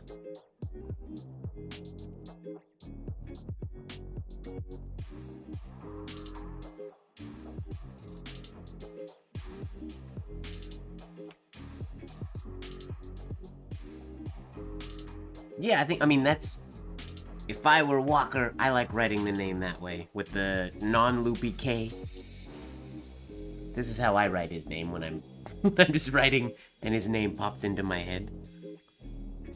I have ways that I write most of the people on the Discord's names when I'm just randomly practicing random names come out. Except James, I never write James. I do write him as every once in a while.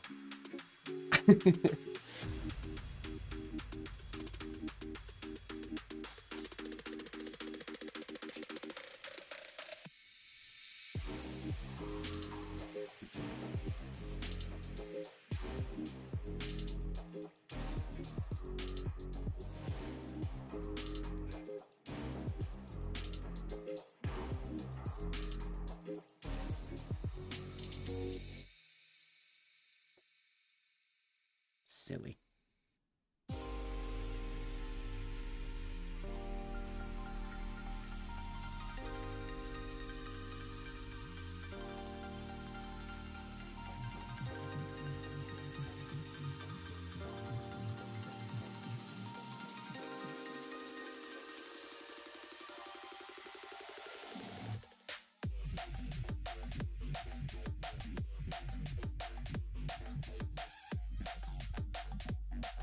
Alright, folks, I think that's it for me. I mean, this new ink feels very similar to the old ink. It's just a little bit cleaner. That's ugly, but how many is that? 1, 2, 3, 4, 5 around, and then the top one. This one was 1, 2, 3, 4, and then the fifth one. Funny.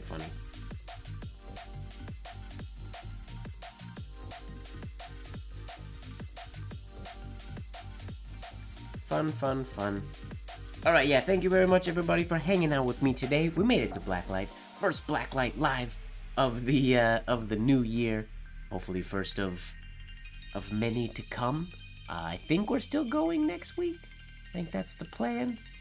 Before I go out of town, and then we'll see what happens after that. Thank you very much for hanging out, everybody. Make sure that you are falling in love with the process. Feel free to go back and check out my whole rant about falling in love with the process and when I got all chatty earlier about that. But yeah, make sure you're falling in love with the process, and don't forget that life should be just a bit of silliness, really. Good night, everybody. Bye-bye. And stream.